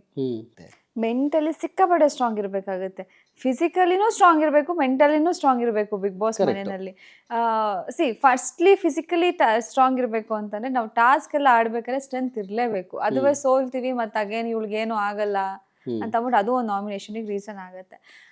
Physically fitness ಜೊತೆ ಸ್ಟ್ರೆಂತ್ ಜೊತೆ ಮೆಂಟಲಿ ಯಾಕೆ ಸ್ಟ್ರಾಂಗ್ ಆಗಿರ್ಬೇಕು ಅಂದ್ರೆ ಅಲ್ಲಿ ಯಾರು ಹೊಡಿಯಕ್ಕೆ ಬರಲ್ಲ ನಮ್ಗೆ. ಕೈ ಎತ್ತಿ ಯಾರು ಹೊಡಿಯಲ್ಲ, ಮಾತಲ್ಲೇ ಕುಗ್ಗಿಸ್ತಾರೆ. ಅದ್ನಲ್ಲಿ ನಾವು ಕುಗ್ಬಾರ್ದು, ಅಲ್ಲೇ ನಾವು ಸ್ಟ್ರಾಂಗ್ ಆಗಿರ್ಬೇಕು. ಯಾರು ಏನೇ ಅಂತಂದ್ರು ನಾನು ಈ 13 ಜನಕ್ಕೋಸ್ಕರ, ಐ ಮೀನ್ ಏನು 15 ಜನ ಇರ್ತಾರೆ, ಈ 15 ಜನಕ್ಕೋಸ್ಕರ ನಾನು ಆಟ ಆಡ್ತಾ ಇಲ್ಲ, ನನ್ನ ಪ್ರೀತಿಸೋ ಜನ ಹೊರಗಿದ್ದಾರೆ, ಅವ್ರಿಗೋಸ್ಕರ ನಾನು ಆಟ ಆಡ್ತಿದ್ದೀನಿ ಅನ್ನೋದು ಮೈಂಡಲ್ಲಿ ಇದ್ಬಿಟ್ರೆ ಅಲ್ಲಿ ಮಾಡೋವಂಥ ಅವಮಾನಗಳು, ಬ್ಲೇಮಿಂಗ್ಸು ನಾವು ತಲೆಗೆ ಹಾಕೊಳ್ಳಲ್ಲ. ನಾನಂತೂ ಅಷ್ಟೇ, ಇಲ್ಲಿ ಯಾರಿಗೂ ನನ್ನ ಕಂಡ್ರೆ ಇಷ್ಟ ಇಲ್ಲ, ನನ್ನ ಕಂಡ್ರೆ ಆಗಲ್ಲ, ಅಥವಾ ಅವ್ರಿಗೆ ನನ್ನ ಕಾಂಪಿಟೇಷನ್, ಅದಕ್ಕೆ ನಂಗೆ ಈ ಥರ ಅಂತಾರೆ ಅಂತ ಮೆಂಟಲಿ ವೀಕ್ ಮಾಡೋಕ್ಕೆ ತುಂಬ ಟ್ರೈ ಮಾಡ್ತಾರೆ. ನಾನೆಲ್ಲೂ ನಾನು ಬಿಟ್ಕೊಡ್ತಿಲ್ಲ. ನನ್ನ ವ್ಯಕ್ತಿತ್ವಕ್ಕೆ ಧಕ್ಕೆ ಬಂದಾಗ ನಾನು ಸ್ಟ್ಯಾಂಡ್ಸ್ ತೊಗೊಂಡಿದ್ದೀನಿ, ನಾನು ಮಾತಾಡಿದ್ದೀನಿ. ನಾನು ಅನ್ನೆಸೆಸರಿ ಫೈಟಿಂಗ್ಸ್ ನನ್ನ ಕೈಲಿ ಮಾಡೋಕ್ಕಾಗ್ತಾ ಇರಲಿಲ್ಲ, ಮಾಡೋಕ್ಕೆ ಅವಶ್ಯಕತೆ ಇಲ್ಲ. ನಾನು ಒಬ್ಬರಿಗೆ ಯಾರೋ ಜಗಳ ಆಡ್ತಿರ್ತಾರೆ, ಬಿಡ್ಸಕ್ಕೆ ಟ್ರೈ ಮಾಡ್ತಿದ್ದೆ ಹೊರತು ನಾನು ಸೇರ್ಕೊಂಡು ಹೋಗಿ ಜಗಳ ಆಡಬೇಕು, ಅಟೆನ್ಷನ್ನ ಗ್ರ್ಯಾಬ್ ಮಾಡಬೇಕು ಅನ್ನೋದು ನನ್ನ ಮೆಂಟಾಲಿಟಿ ಅಲ್ಲ. ಆಮೇಲೆ ಕೆಲವೊಮ್ಮೆ ಈಗ ಗಿವ್ ಅಪ್ ಮಾಡಬಾರ್ದು, ಒಂದು ಟಾಸ್ಕ್ ಆಡ್ತಿರ್ತೀವಿ, ಭಯದಲ್ಲೇ ನಾವು ಬಿಟ್ಬಿಡ್ತೀವಿ. ಸೊ ಹೋಗಿ ಆಡಿದ್ರೇ ಗೊತ್ತಾಗೋದು ಅದು ಆಡೋಕ್ಕಾಗತ್ತಾ ಇಲ್ವಾ ಅಂತ. ಸೊ ಅಲ್ಲೂ ಮೆಂಟಲಿ ಸ್ಟ್ರಾಂಗ್ ಇರಬೇಕು. ನಾನೊಂದು ಆಟ ಆಡ್ತೀನಿ ಗಡಿಯಾರದ್ದು, ಎಲ್ಲರೂ ಹೊಡಿತಾ ಇರ್ತಾರೆ, ಸರಿಯಾಗಿ ಏಟಾಗುತ್ತೆ. ಕಂಪ್ಲೀಟ್ ನನ್ನ ಬ್ಯಾಕ್ ಸಿಕ್ಕಾಬಿಡೆ ಗಡಿಯಾರದ ಟಾಸ್ಕ್, ಕ್ಯಾಪ್ಟನ್ಸಿ ಟಾಸ್ಕ್, ನಾನು ಮಂಜಣ್ಣ ಆಡ್ಬೇಕಾದ್ರೆ ಯಾರು ಎಷ್ಟೇ ಹೊಡೆದ್ರು ನಾನು ಫಿಸಿಕಲಿ ಅಲ್ಲಿ ನಾನು ಹೊಡೆದು ಬೀಳಿಸ್ತಾ ಇದ್ರು ನನ್ನ ಬಾಡಿ ತಡ್ಕೊಳ್ತಾ ಇಲ್ಲ. ಆದ್ರೂ ನಾನು ಅಲ್ಲಿ ಆಟ ಆಡಿದ್ದು ಹೇಗೆ ಅಂದರೆ ನಾನು mentally I was strong. No, ನಾನು ಗಿವ್ ಅಪ್ ಮಾಡ್ಬಾರ್ದು. ಇಷ್ಟೊಂದು ಹೊಡಿತಿದ್ದೀರ, ಆಯ್ತು ಎಷ್ಟಾದರೂ ಹೊಡ್ಕೊಳ್ಳಿ, ಎಷ್ಟು ಹೊಡೆದ್ರೂ ಪರವಾಗಿಲ್ಲ, ಇವತ್ತು ನಾನು ಗಿವ್ ಅಪ್ ಮಾಡಲ್ಲ ಅನ್ನೋ ಅಂತ ಮೆಂಟಲಿ ನಾನು ಸ್ಟ್ರಾಂಗಾಗಿ ಡಿಸಿಷನ್ ತೊಗೊಂಡು ಬಿದ್ರು ಎದ್ದು ನಿಂತ್ಕೋತಾ ಇದ್ದೆ. ಸೊ ಮೆಂಟಲಿ ಸಿಕ್ಕಾಬಡೆ ಸ್ಟ್ರಾಂಗ್ ಆಗಿರ್ಬೇಕಾಗುತ್ತೆ. ನೀವು ಮೆಂಟಲಿ ವೀಕ್ ಆದ್ರಿ ಅಂದರೆ ಫಸ್ಟ್ ವೀಕ್ಗೆ ಔಟ್. ನನಗೆ ನನ್ನ ಮನ್ಸಿಗೆ ನೋವು ಮಾಡಿದ್ರು ನನಗೆ ತಡ್ಕೊಳಕ್ಕಾಗಲ್ಲ, ಬೇರೆ ಯಾರಿಗೋ ನೋವಾಗಿದೆ ಅಂದ್ರೂ ನನಗೆ ತಡ್ಕೊಳಕ್ಕಾಗಲ್ಲ. ಅದು ನಾನು ಹೋಗಿ ನೋವು ಮಾಡಿದ್ದೀನಿ ಅಂತಲ್ಲ, ಈಗ ಆಟ ಆಡಿ ಬಿದ್ದಿರ್ತಾರೆ ಅಥವಾ ಅವ್ರಿಗೊಂದು ಸ್ವಲ್ಪ ಜಾಸ್ತಿ ಫಿಸಿಕಲಿ ಹರ್ಟ್ ಆಗಿಬಿಟ್ಟಿರುತ್ತೆ, ನಂಗೆ ಅದೇನೋ ಗೊತ್ತಿಲ್ಲ, ನನಗೆ ತಡ್ಕೊಳಕ್ಕಾಗಲ್ಲ. ನಾನು ಬೇಗ ಕಣ್ಣಲ್ಲಿ ನೀರು ಬಂದ್ಬಿಡುತ್ತೆ. ಅಯ್ಯೋ ಪಾಪ ಏಟ್ ಮಾಡ್ಕೊಂಬಿಟ್ರಲ್ಲ, ನೋವಾಗ್ತಿದೆಯಲ್ಲ ಅವರಿಗೆ, ಯಾಕೆ ಹಂಗೆ ಮಾಡಿದ್ರು ಅನ್ನೋದಾಗುತ್ತೆ. ಆ್ಯಂಡ್ ನನಗೂ ಅಷ್ಟೇ, ನಾನು ಅಲ್ಲದೆ ಇರೋದು ನಾನು ಮಾಡಿರೋ ತಪ್ಪನ್ನು ಹೇಳಿದಾಗ ನಾನು ತಲೆ ಬಗ್ಗಿಸ್ತೀನಿ. ನಾನು ಮಾಡಿದ್ದೀನಿ, ಹೌದು, ಅದನ್ನು ಅಕ್ಸೆಪ್ಟ್ ಮಾಡ್ಕೋಬೇಕಾದ್ರೆ ನಮ್ಮ ಕರ್ತವ್ಯ. ನಾನು ಮಾಡ್ದಲೇ ಇರೋದು, ನಾನು ಅಲ್ಲದೆ ಇರೋದನ್ನ ಬಂದು ಬ್ಲೇಮಿಂಗ್ಸ್ನ ಕೊಡ್ತಾರಲ್ಲ, ನನಗೆ ತಡ್ಕೊಳಕ್ಕಾಗಲ್ಲ. ಯಾಕೆ ಹಿಂಗೆ ಮಾಡಿದೆ, ಕುಕ್ಸಕ್ಕೆ ಟ್ರೈ ಮಾಡ್ತಾರೆ ಅನ್ನಲ್ಲ, ಅದೇ ಟಾರ್ಗೆಟ್ ಮಾಡಿ. ಆವಾಗ ಹೆಂಗೆ ಅನ್ಸ್ಬಿಡುತ್ತೆ ಅಂತಂದ್ರೆ, ಆಚೆ ಹೆಂಗೆಂಗೋ ಇರ್ತೀವಿ, ಒಂದು ಕಂಫರ್ಟಬಲ್ ಲೈಫಲ್ಲಿ ಬದುಕಿರ್ತೀವಿ, ತುಂಬ ಪ್ರೀತಿಸೋಂಥ ಜನರ ಮಧ್ಯೆನೇ ನಾವು ನಮ್ಮೊಂದು ವೇಷಿಸ್ತಾರೆ, ಅಲ್ಲಿ ನಾವು ಯಾಕೆ ಇರ್ತೀವಿ ಆಚೆಗಡೆ, ನೀವು ನಿಮ್ಮ ಪಾಡಿಗೆ ನೀವು ಚೆನ್ನಾಗಿರಿ, ನಮ್ಮ ಪಾಡಿಗೆ ನಾವು ಚೆನ್ನಾಗಿರ್ತೀವಿ ಅನ್ನೋ ಥರ ಬದುಕಿರ್ತೀವಿ ಹೊರಗಡೆ. ಇಲ್ಲಿ ಒಳಗಡೆ ಬಂದಾಗ ಅವ್ರಿಗೆ ನಮ್ಮ ಕಂಡ್ರೆ ಆಗ್ತಿಲ್ಲ ಅಂತ ಗೊತ್ತಿದ್ರು ನಾವು ಅವರೊಟ್ಟಿಗೆ ಮಾತಾಡ್ಬೇಕು, ಅವರೊಟ್ಟಿಗೆ ಊಟ ಮಾಡ್ಬೇಕು. ಇರೋದು ಒಂದು ನರ್ಕದಲ್ಲಿ ಇಷ್ಟೆಲ್ಲ ಸ್ಪೇಸ್ ಇದೆ, ಈ ಹಾಲ್ ಅಷ್ಟಲ್ಲೇ ಇರಬೇಕು. ಅವ್ರು ನಮ್ಗೆ ಹರ್ಟ್ ಮಾಡಿರ್ತಾರೆ, ಅವ್ರು ನಮ್ಗೆ ಏನೇನೋ ಅಂದಿರ್ತಾರೆ, ಮತ್ತೆ ಅವ್ರ ಜೊತೆಗೆ ಊಟ ಮಾಡ್ಬೇಕು. ನನಗದು ಆಗ್ತಿರ್ಲಿಲ್ಲ. ಅವಾಗ ಹೆಂಗ್ ಅನ್ಸ್ತಿತ್ತು ಅಂತ, ಇದೆಲ್ಲ ಬೇಕಾ ನನಗೆ ಅಂತ ಅಳು ಬರ್ತಾಯಿತ್ತು. ಅಂಡ್ ನಾನು ಹೆಂಗೇನೆ ಸ್ವಲ್ಪ ಎಮೋಷ್ನಲ್, ಭಾವನೆಗಳಿಗೆ ಜಾಸ್ತಿ ಬೆಲೆ ಕೊಡ್ತೀನಿ. ಅದು ಸ್ವಲ್ಪ ಕಮ್ಮಿ ಮಾಡ್ಕೋಬೇಕೇನೋ, ಅದು ಟ್ರೈ ಮಾಡ್ತಿದ್ದೀನಿ, ಆಗ್ತಾ ಇಲ್ಲ ನನಗೆ. ಅತ್ತಾಗ ನಾನು ಕುಗ್ತೀನಿ ಅಂತಲ್ಲ, ನಾನು ಇನ್ನೂ ಸ್ಟ್ರಾಂಗ್ ಆಗ್ತೀನಿ, ನಾನು ಆ ಕ್ಯಾಟಗರಿ. ಈಗ ನನ್ನ ಕಣ್ಣಲ್ಲಿ ನೀರು ಬಂದಾಗ ಆ ಒಂದು ಹರ್ಟ್ ಏನಾಗಿರುತ್ತೆ, ಯಾರು ಹರ್ಟ್ ಮಾಡಿರ್ತಾರೆ, ಆ ಒಂದು ಸಿಚುಯೇಷನ್ ಇಂದ ನಂಗೆ ಏನು ನೋವಾಗಿರುತ್ತೆ, ಅತ್ತಾದ್ಮೇಲೆ ಅದರಿಂದ ಹೆಂಗ್ ಓವರ್ಕಮ್, ಆ ಸಿಚುಯೇಷನ್ ಹೆಂಗ್ ಓವರ್ಕಮ್ ಆಗಬೇಕು, ನಾನು ಎಷ್ಟು ಸ್ಟ್ರಾಂಗ್ ಆಗಬೇಕು. ಓಕೆ, ನನ್ನ ಕಣ್ಣಲ್ಲಿ ನೀರು, ಒಂದೊಂದು ಹನಿನೂ ನೀರು ಬೀಳ್ತಾ ಇದ್ದಂಗೆ ನನ್ನ ಥಾಟ್ಸ್ ಬರೋದು, ಓಕೆ ಈ ಸಿಚುಯೇಷನ್ನ ನಾನು ಓವರ್ಕಮ್ ಆಗಿ ಅವ್ರ ಮುಂದೆ ಹೆಂಗೆ ನಿಂತ್ಕೋಬೇಕು ಸ್ಟ್ರಾಂಗ್ ಆಗಿ ಅನ್ನೋ ಥರನೇ ನಾನು ಮೆಂಟಲಿ ಪ್ರಿಪೇರ್ ಆಗಿನೇ ಆಮೇಲೆ ಕಣ್ಣೀರು ಒಡ್ಸ್ಕೊಂಡು ಸಮಾಧಾನ ಆಗೋದು. ನನ್ ಹತ್ತಿದ ತಕ್ಷಣ ನನ್ನ ಕೈಲಿ ಆಗಲ್ಲ, ನಾನು ವೀಕ್ ಆಗ್ಬಿಟ್ಟೆ ಅಂತಲ್ಲ, ಬರುತ್ತೆ ಕಣ್ಣಲ್ಲಿ ನೀರು, ಬಂದ್ಮೇಲೆ ನಾನು ಇನ್ನೂ ಸ್ಟ್ರಾಂಗ್ ಆಗ್ತೀನಿ. ಪ್ರತಿ ಸಲ ಕಣ್ಣಲ್ಲಿ ನೀರು ಬಂದಾಗೆಲ್ಲ ಬಿಗ್ ಬಾಸ್ ಮನೆಯಲ್ಲ ಇನ್ನೂ ಸ್ಟ್ರಾಂಗ್ ಆಗಿದೆ. ಬ್ಯಾಲೆನ್ಸ್ಡ್ ಈ ಕಡೆ ನನಗೆ ಕೆಲವೊಂದು ಸಿಚುಯೇಷನ್ಸ್, ಈಗ ನನ್ನ ಶತ್ರುಗಳು ಇದ್ದಾಗ ಎದುರುಗಡೆ ಅವ್ರು ನನ್ ಬಂದ್ಬಿಟ್ಟು ಹಂಗೆ ಹಿಂಗೆ ನೆಗೆಟಿವ್ ಆಗಿ ಅದು ಇದು ಅಂತಂದಾಗ ಐ ಡೋಂಟ್ ಇವನ್ ಕೇರ್, ನಿನಗೆ ನಾನು ಕಂಡ್ರೆ ಆಗಲ್ಲ, ನೀನು ಹಂಗೆ ಹೇಳ್ತಿದ್ಯಾ. ಬಟ್ ನಾನು ಕೆಲವೊಬ್ರನ್ನ ಪ್ರೀತಿಸ್ತಾ ಇರ್ತೀನಿ, ನಮ್ಮವರು ಅಂತ ಅನ್ಕೊಂಡಿರ್ತೀನಿ. ಅವ್ರು ಯಾರೋ ಬಂದು ಅಂದಾಗ, ನೀನು ನನ್ನ ಹಿಂದೆ ಮಾತಾಡಿದಾಗ, ಮುಂದೇನೂ ನಾನು ಮಾಡ್ದಿರೋ ತಪ್ಪನ್ನ ಹೇಳಿ ಮತ್ತೆ ಹಿಂದೆನೂ ಹೋಗಿ ಮಾತಾಡ್ದಾಗ, ನೀನು ನನಗೆ ಅದನ್ನ ಯಾವ ತಪ್ಪು ಮಾಡ್ತೀನಿ ಅವಾಗ ಬಂದು ಹೇಳ್ಬಿಡ್ಬೋದಾಗಿತ್ತಲ್ಲ. ಈಗ ಒಂದು ವಾರ ಎಲ್ಲ ನಾನು ಮಾಡಿರೋ ತಪ್ಪನ್ನ ನೋಡ್ತೀಯಾ, ವಾರದಲ್ಲಿ ಎಲ್ಲಾರ ಮುಂದೆ ಕುತ್ಕೊಂಡು ನಾನು ತಪ್ಪನ್ನ ಎತ್ತಾಡ್ತೀಯ. ನಾನ್ ಪ್ರೀತಿಸೋ ವ್ಯಕ್ತಿ ಅಂಡ್ ನಾನ್ ರೆಸ್ಪೆಕ್ಟ್ ಮಾಡೋ ವ್ಯಕ್ತಿ. ಅವಾಗ ನಂಗೆ ಹೆಂಗ್ ಅನ್ಸುತ್ತೆ ಅಂದ್ರೆ, ನಾನು ತಪ್ಪು ಮಾಡಕ್ ಹೋಗಿದ್ನಲ್ಲ, ನಾನು ನಿನ್ನ ನಂಬ್ತಿದ್ನಲ್ವ, ಅವಾಗ್ಲೇ ಬಂದು ನಂಗೆ ಹೇಳ್ಬೋದಾಗಿತ್ತಲ್ವ, ನೀನ್ ಮಾಡ್ತಿರೋದು ಸರಿ, ತಪ್ಪಿದೆ, ಸರಿ ಮಾಡ್ಕೋ. ಅಥವಾ ನಿಂದೆಲ್ಲೋ ಒಂದ್ ಕಡೆ ನಿನ್ ಸ್ಟ್ರೆಂತ್ ಡೌನ್ ಆಗ್ತಿದೆ, ಅದೊಂದ್ಸಲ ಕಾಫಿ ಕುಡ್ಕೊಂಡು ಮಾತಾಡೋಂತ ಮಾತುಗಳಿದ್ದು. ನೀನು ಅಲ್ಲಿ ಮಾತಾಡಲ್ಲ, ಅಲ್ಲಿ ನಂಗೇನು ಹೇಳಲ್ಲ, ನಾನು ನಿನ್ನನ್ನು ರೆಸ್ಪೆಕ್ಟ್ ಮಾಡ್ತಿರ್ತೀನಿ, ನಾನು ನಿನ್ನನ್ನು ಟ್ರಸ್ಟ್ ಮಾಡ್ತಿರ್ತೀನಿ. ಬಂದ್ಬಿಟ್ಟು ನೀನು ಲಾಸ್ಟಲ್ಲಿ ಏನೋ ನಾಮಿನೇಷನ್ಸ್ ಅಂತ ಬಂದಾಗ ನೀನು ಹಂಗೆ ಹಿಂಗೆ ಹಂಗೆ ಮಾಡ್ಬೇಕಿತ್ತು, ಹಿಂಗೆ ಮಾಡ್ಬೇಕಿತ್ತು ಅಂತ ಅಂತ್ಯ. ಬಟ್ ನನಗೆ ನನ್ನ ಕಂಡ್ರೆ ಆಗದೆ ಇರೋರು ಏನಂದ್ರು ಐ ಡೋಂಟ್ ಕೇರ್. ನಿನ್ನ ಒಪಿನಿಯನ್ನು ಐ ರೆಸ್ಪೆಕ್ಟ್, ನಿನ್ನ ಒಪಿನಿಯನಿಗೆ ನಾನು ರೆಸ್ಪೆಕ್ಟ್ ಮಾಡ್ತೀನಿ ಗುರು, ನಾನು ತಲೆನೇ ಕೆಡ್ಸ್ಕೊಳ್ಳಲ್ಲ. ಬಟ್ ಕೆಲವೊಬ್ರಿಗೆ ಒಂಚೂರು ಸ್ಪೇಸ್ ಕೊಟ್ಟಿರ್ತೀನಿ ನನ್ನ ಲೈಫಲ್ಲಿ, ಅವ್ರು ಹಂಗೆ ಅಂದಾಗ ಏನಾಗುತ್ತೆ, ನಂಗೆ ಸಿಕ್ಕಾಪಟ್ಟೆ ನೋವಾಗುತ್ತೆ. ಅವಾಗ ಅಳು ಬರುತ್ತೆ, ಇಲ್ಲಿ ಕೋಪ ಬರುತ್ತೆ, ಇಲ್ಲಿ ಅಳು ಬರುತ್ತೆ. ಕೋಪನೂ ಅಲ್ಲ, ಐ ಆಮ್ ಲೈಕ್ ಇಗ್ನೋರ್. ಇಲ್ಲಿ ಒಂಚೂರು ದುಃಖ ಆಗುತ್ತೆ. ಈ ತರ ಪರ್ಸನ್ ನಾನು. ನಾನಲ್ಲಿ ತುಂಬಾ ಟ್ರಸ್ಟ್ ಮಾಡ್ತಿದ್ದ ವ್ಯಕ್ತಿ ಧರ್ಮ ಮತ್ತೆ ವಿಕ್ರಮ್. ಅವರಿಬ್ರು ಅಂದ್ರೆ ನನ್ಗೆ ಹೊರಗಡೆನೂ ಅವ್ರು ಸ್ವಲ್ಪ ಪರಿಚಯ ಇದ್ದಿದ್ರಿಂದ ಒಳಗಡೆನೂ ಪರಿಚಯ ಅದೇ ಒಂದು ಕಂಟಿನ್ಯೂ ಆಯ್ತು. ಅಲ್ಲೆಲ್ಲರೂ ಆಟ ಆಡಕ್ಕೆ ಅವರು ಸ್ವತಃ ಗೆಲ್ಲಬೇಕು. ಒಬ್ಬೊಬ್ರು ಮನೆಯಿಂದ ಆಚೆ ಹೋಗ್ತಿದ್ದಂಗೆ ಅವ್ರಿಗೂ ಇನ್ನೂ ಸೇಫ್ ಝೋನ್, ಕಪ್ ಗೆಲ್ಲಕ್ಕೆ ಒಂಥರ ಇನ್ನೂ ಸಮೀಪಕ್ಕೆ ಹೋಗ್ತಾ ಇರ್ತಾರೆ. Okay, well and good. But ಕೆಲವೊಮ್ಮೆ ಹೆಂಗಾಗುತ್ತೆ ಅಂತಂದಾಗ, ಈಗ ವಿಕ್ರಮ್ ನಾನು ಮಾನ್ಸ ಹಾಟ್ ಝೋನ್ ಅಲ್ಲಿ ಇರ್ತೀವಿ, ನಂಗೆ ವಿಕ್ರಮ್ ಪರಿಚಯ ಇರ್ತಾರೆ, ಆಚೆ ಇದ್ದಾಗಿಂದನೂ ಪರಿಚಯ ಇರ್ತಾರೆ. ಯಾರು ಉಳ್ಕೋಬೇಕು ಯಾರು ಹೋಗ್ಬೇಕು ಅಂತಂದಾಗ, ಮಾನ್ಸ ಉಳ್ಕೋಬೇಕು, ಅನುಷಾ ಹೋಗ್ಬೇಕು ಅಂದಾಗ ನಂಗೆ ಅಲ್ಲೊಂದು ಹರ್ಟ್ ಆಗುತ್ತೆ. ಅಂದ್ರೆ ನಾನು ಇಷ್ಟು ದಿನ ನಾನು ನಿನಗೆ ತುಂಬಾ ಸಪೋರ್ಟಿವ್ ಆಗಿ ಮಾತಾಡ್ತಾ ಇದ್ದೆ, ನಮ್ಮೋರು ಅಂತ ಅನ್ಕೊಂಡಿದ್ದೆ. ನನ್ bro is like my brother Vicky ಅನ್ಕೊಂತಿದ್ದೆ. ನೀವು ಸಡನ್ ಆಗಿ ಅನುಷಾ ಹೋಗ್ಬೇಕಂದಾಗ ನಂಗೆ ನೋವಾಯ್ತು, ನಂಗೆ ಬೇಜಾರಾಯ್ತು ಅಂತ ಹೋಗಿ ಹೇಳಿದೆ. ಬಟ್ ಅದಾದ್ಮೇಲೆ ಅವ್ರು ನನ್ನ ಇನ್ನೊಂದ್ಸಲ ಒಂದು ಟಾಸ್ಕ್ ಆಡ್ಬೇಕಾದ್ರೆ, ನಾನು ವಿಕ್ರಮ್ ಗೌತಮಿ ಅವ್ರು ಆಟ ಆಡ್ತಿರ್ಬೇಕಾದ್ರೆ ಒಂದಲ್ಲಿ ನಾವು 3 ಜನ ಗೆಲ್ತೀವಿ. ಒಂದು ಟಾಸ್ಕ್ ಹಗ್ಗದಲ್ಲಿ ನಾವು ವುಡ್ನ ನಿಲ್ಲಿಸ್ಬಿಟ್ಟು ಹಗ್ಗ ರೋಪಲ್ಲಿ ಎಳ್ಕೊಂಬರ್ಬೇಕು. ಆ ಟಾಸ್ಕಲ್ಲಿ ನಾವು ಇಮ್ಯುನಿಟಿ ಕಾರ್ಡ್ ಚೂಸ್ ಮಾಡಿ ಅದ್ರಲ್ಲಿ ಸೇವ್ ಮಾಡುವಂಥ ಆಪ್ಷನ್ ಸಿಗುತ್ತೆ. ಗೌತಮಿ ಆಲ್ರೆಡಿ ಸೇಫ್ ಆಗಿರ್ತಾರೆ, ನಾನು ವಿಕ್ರಮ್ ಇಬ್ರು ನಾಮಿನೇಟ್ ಆಗಿರ್ತೀವಿ. ವಿಕ್ರಮ್ ನನಗೆ ಹೇಳ್ತಾರೆ ನಾನು ಸೇಫ್ ಆಗಲಿ ಅಂತಂದ್ಬಿಟ್ಟು ಅಲ್ಲಿ ನನ್ನನ್ನು ಸೇಫ್ ಮಾಡ್ತಾರೆ. ಆ ಒಂದು ಗ್ರ್ಯಾಟಿಟ್ಯೂಡ್ ಇದೆ. ಒಂದ್ಸಲ ಹಂಗೆ ಅಂದಿದ್ರು, ಅನುಷಾ ಹೊರಗೆ ಹೋಗ್ಲಿ ಮಾನ್ಸ ಸೇವ್ ಆಗಲಿ ಅಂತ. ಬಟ್ ಇನ್ನೊಂದ್ಸಲ ಅದನ್ನ ಕ್ಲಿಯರ್ ಮಾಡ್ಬಿಟ್ಟು, ಸೊ ನಂಗೆ ಆ ಕೋಪ ಹಾಗೆ ಹೊರಟು. ಕೋಪ ಅನ್ನೋದಕ್ಕಿಂತ ಒಂಚೂರು ಬೇಜಾರಾಗಿತ್ತು, ಅದು ವ್ಯಾನಿಷ್ ಆಗೋಯ್ತು. ಇನ್ನೊಂದ್ ಕಡೆ ಧರ್ಮ ಅವರು ಅಂದ್ರೆ ಅವರು ವಾಂಟೆಡ್ಲಿ ಇರಲ್ಲ, ಈಗ ಅವರು ಸೇಫ್ ಆಗ್ಬೇಕು, ಈಗ ನಾಮಿನೇಟ್ ಮಾಡ್ಲೇಬೇಕು, ಅವರು ಸೇಫ್ ಆಗ್ಲೇಬೇಕು, ಅದು ಅವರ ಪರಿಸ್ಥಿತಿ ಇದ್ದೇ ಇರುತ್ತೆ.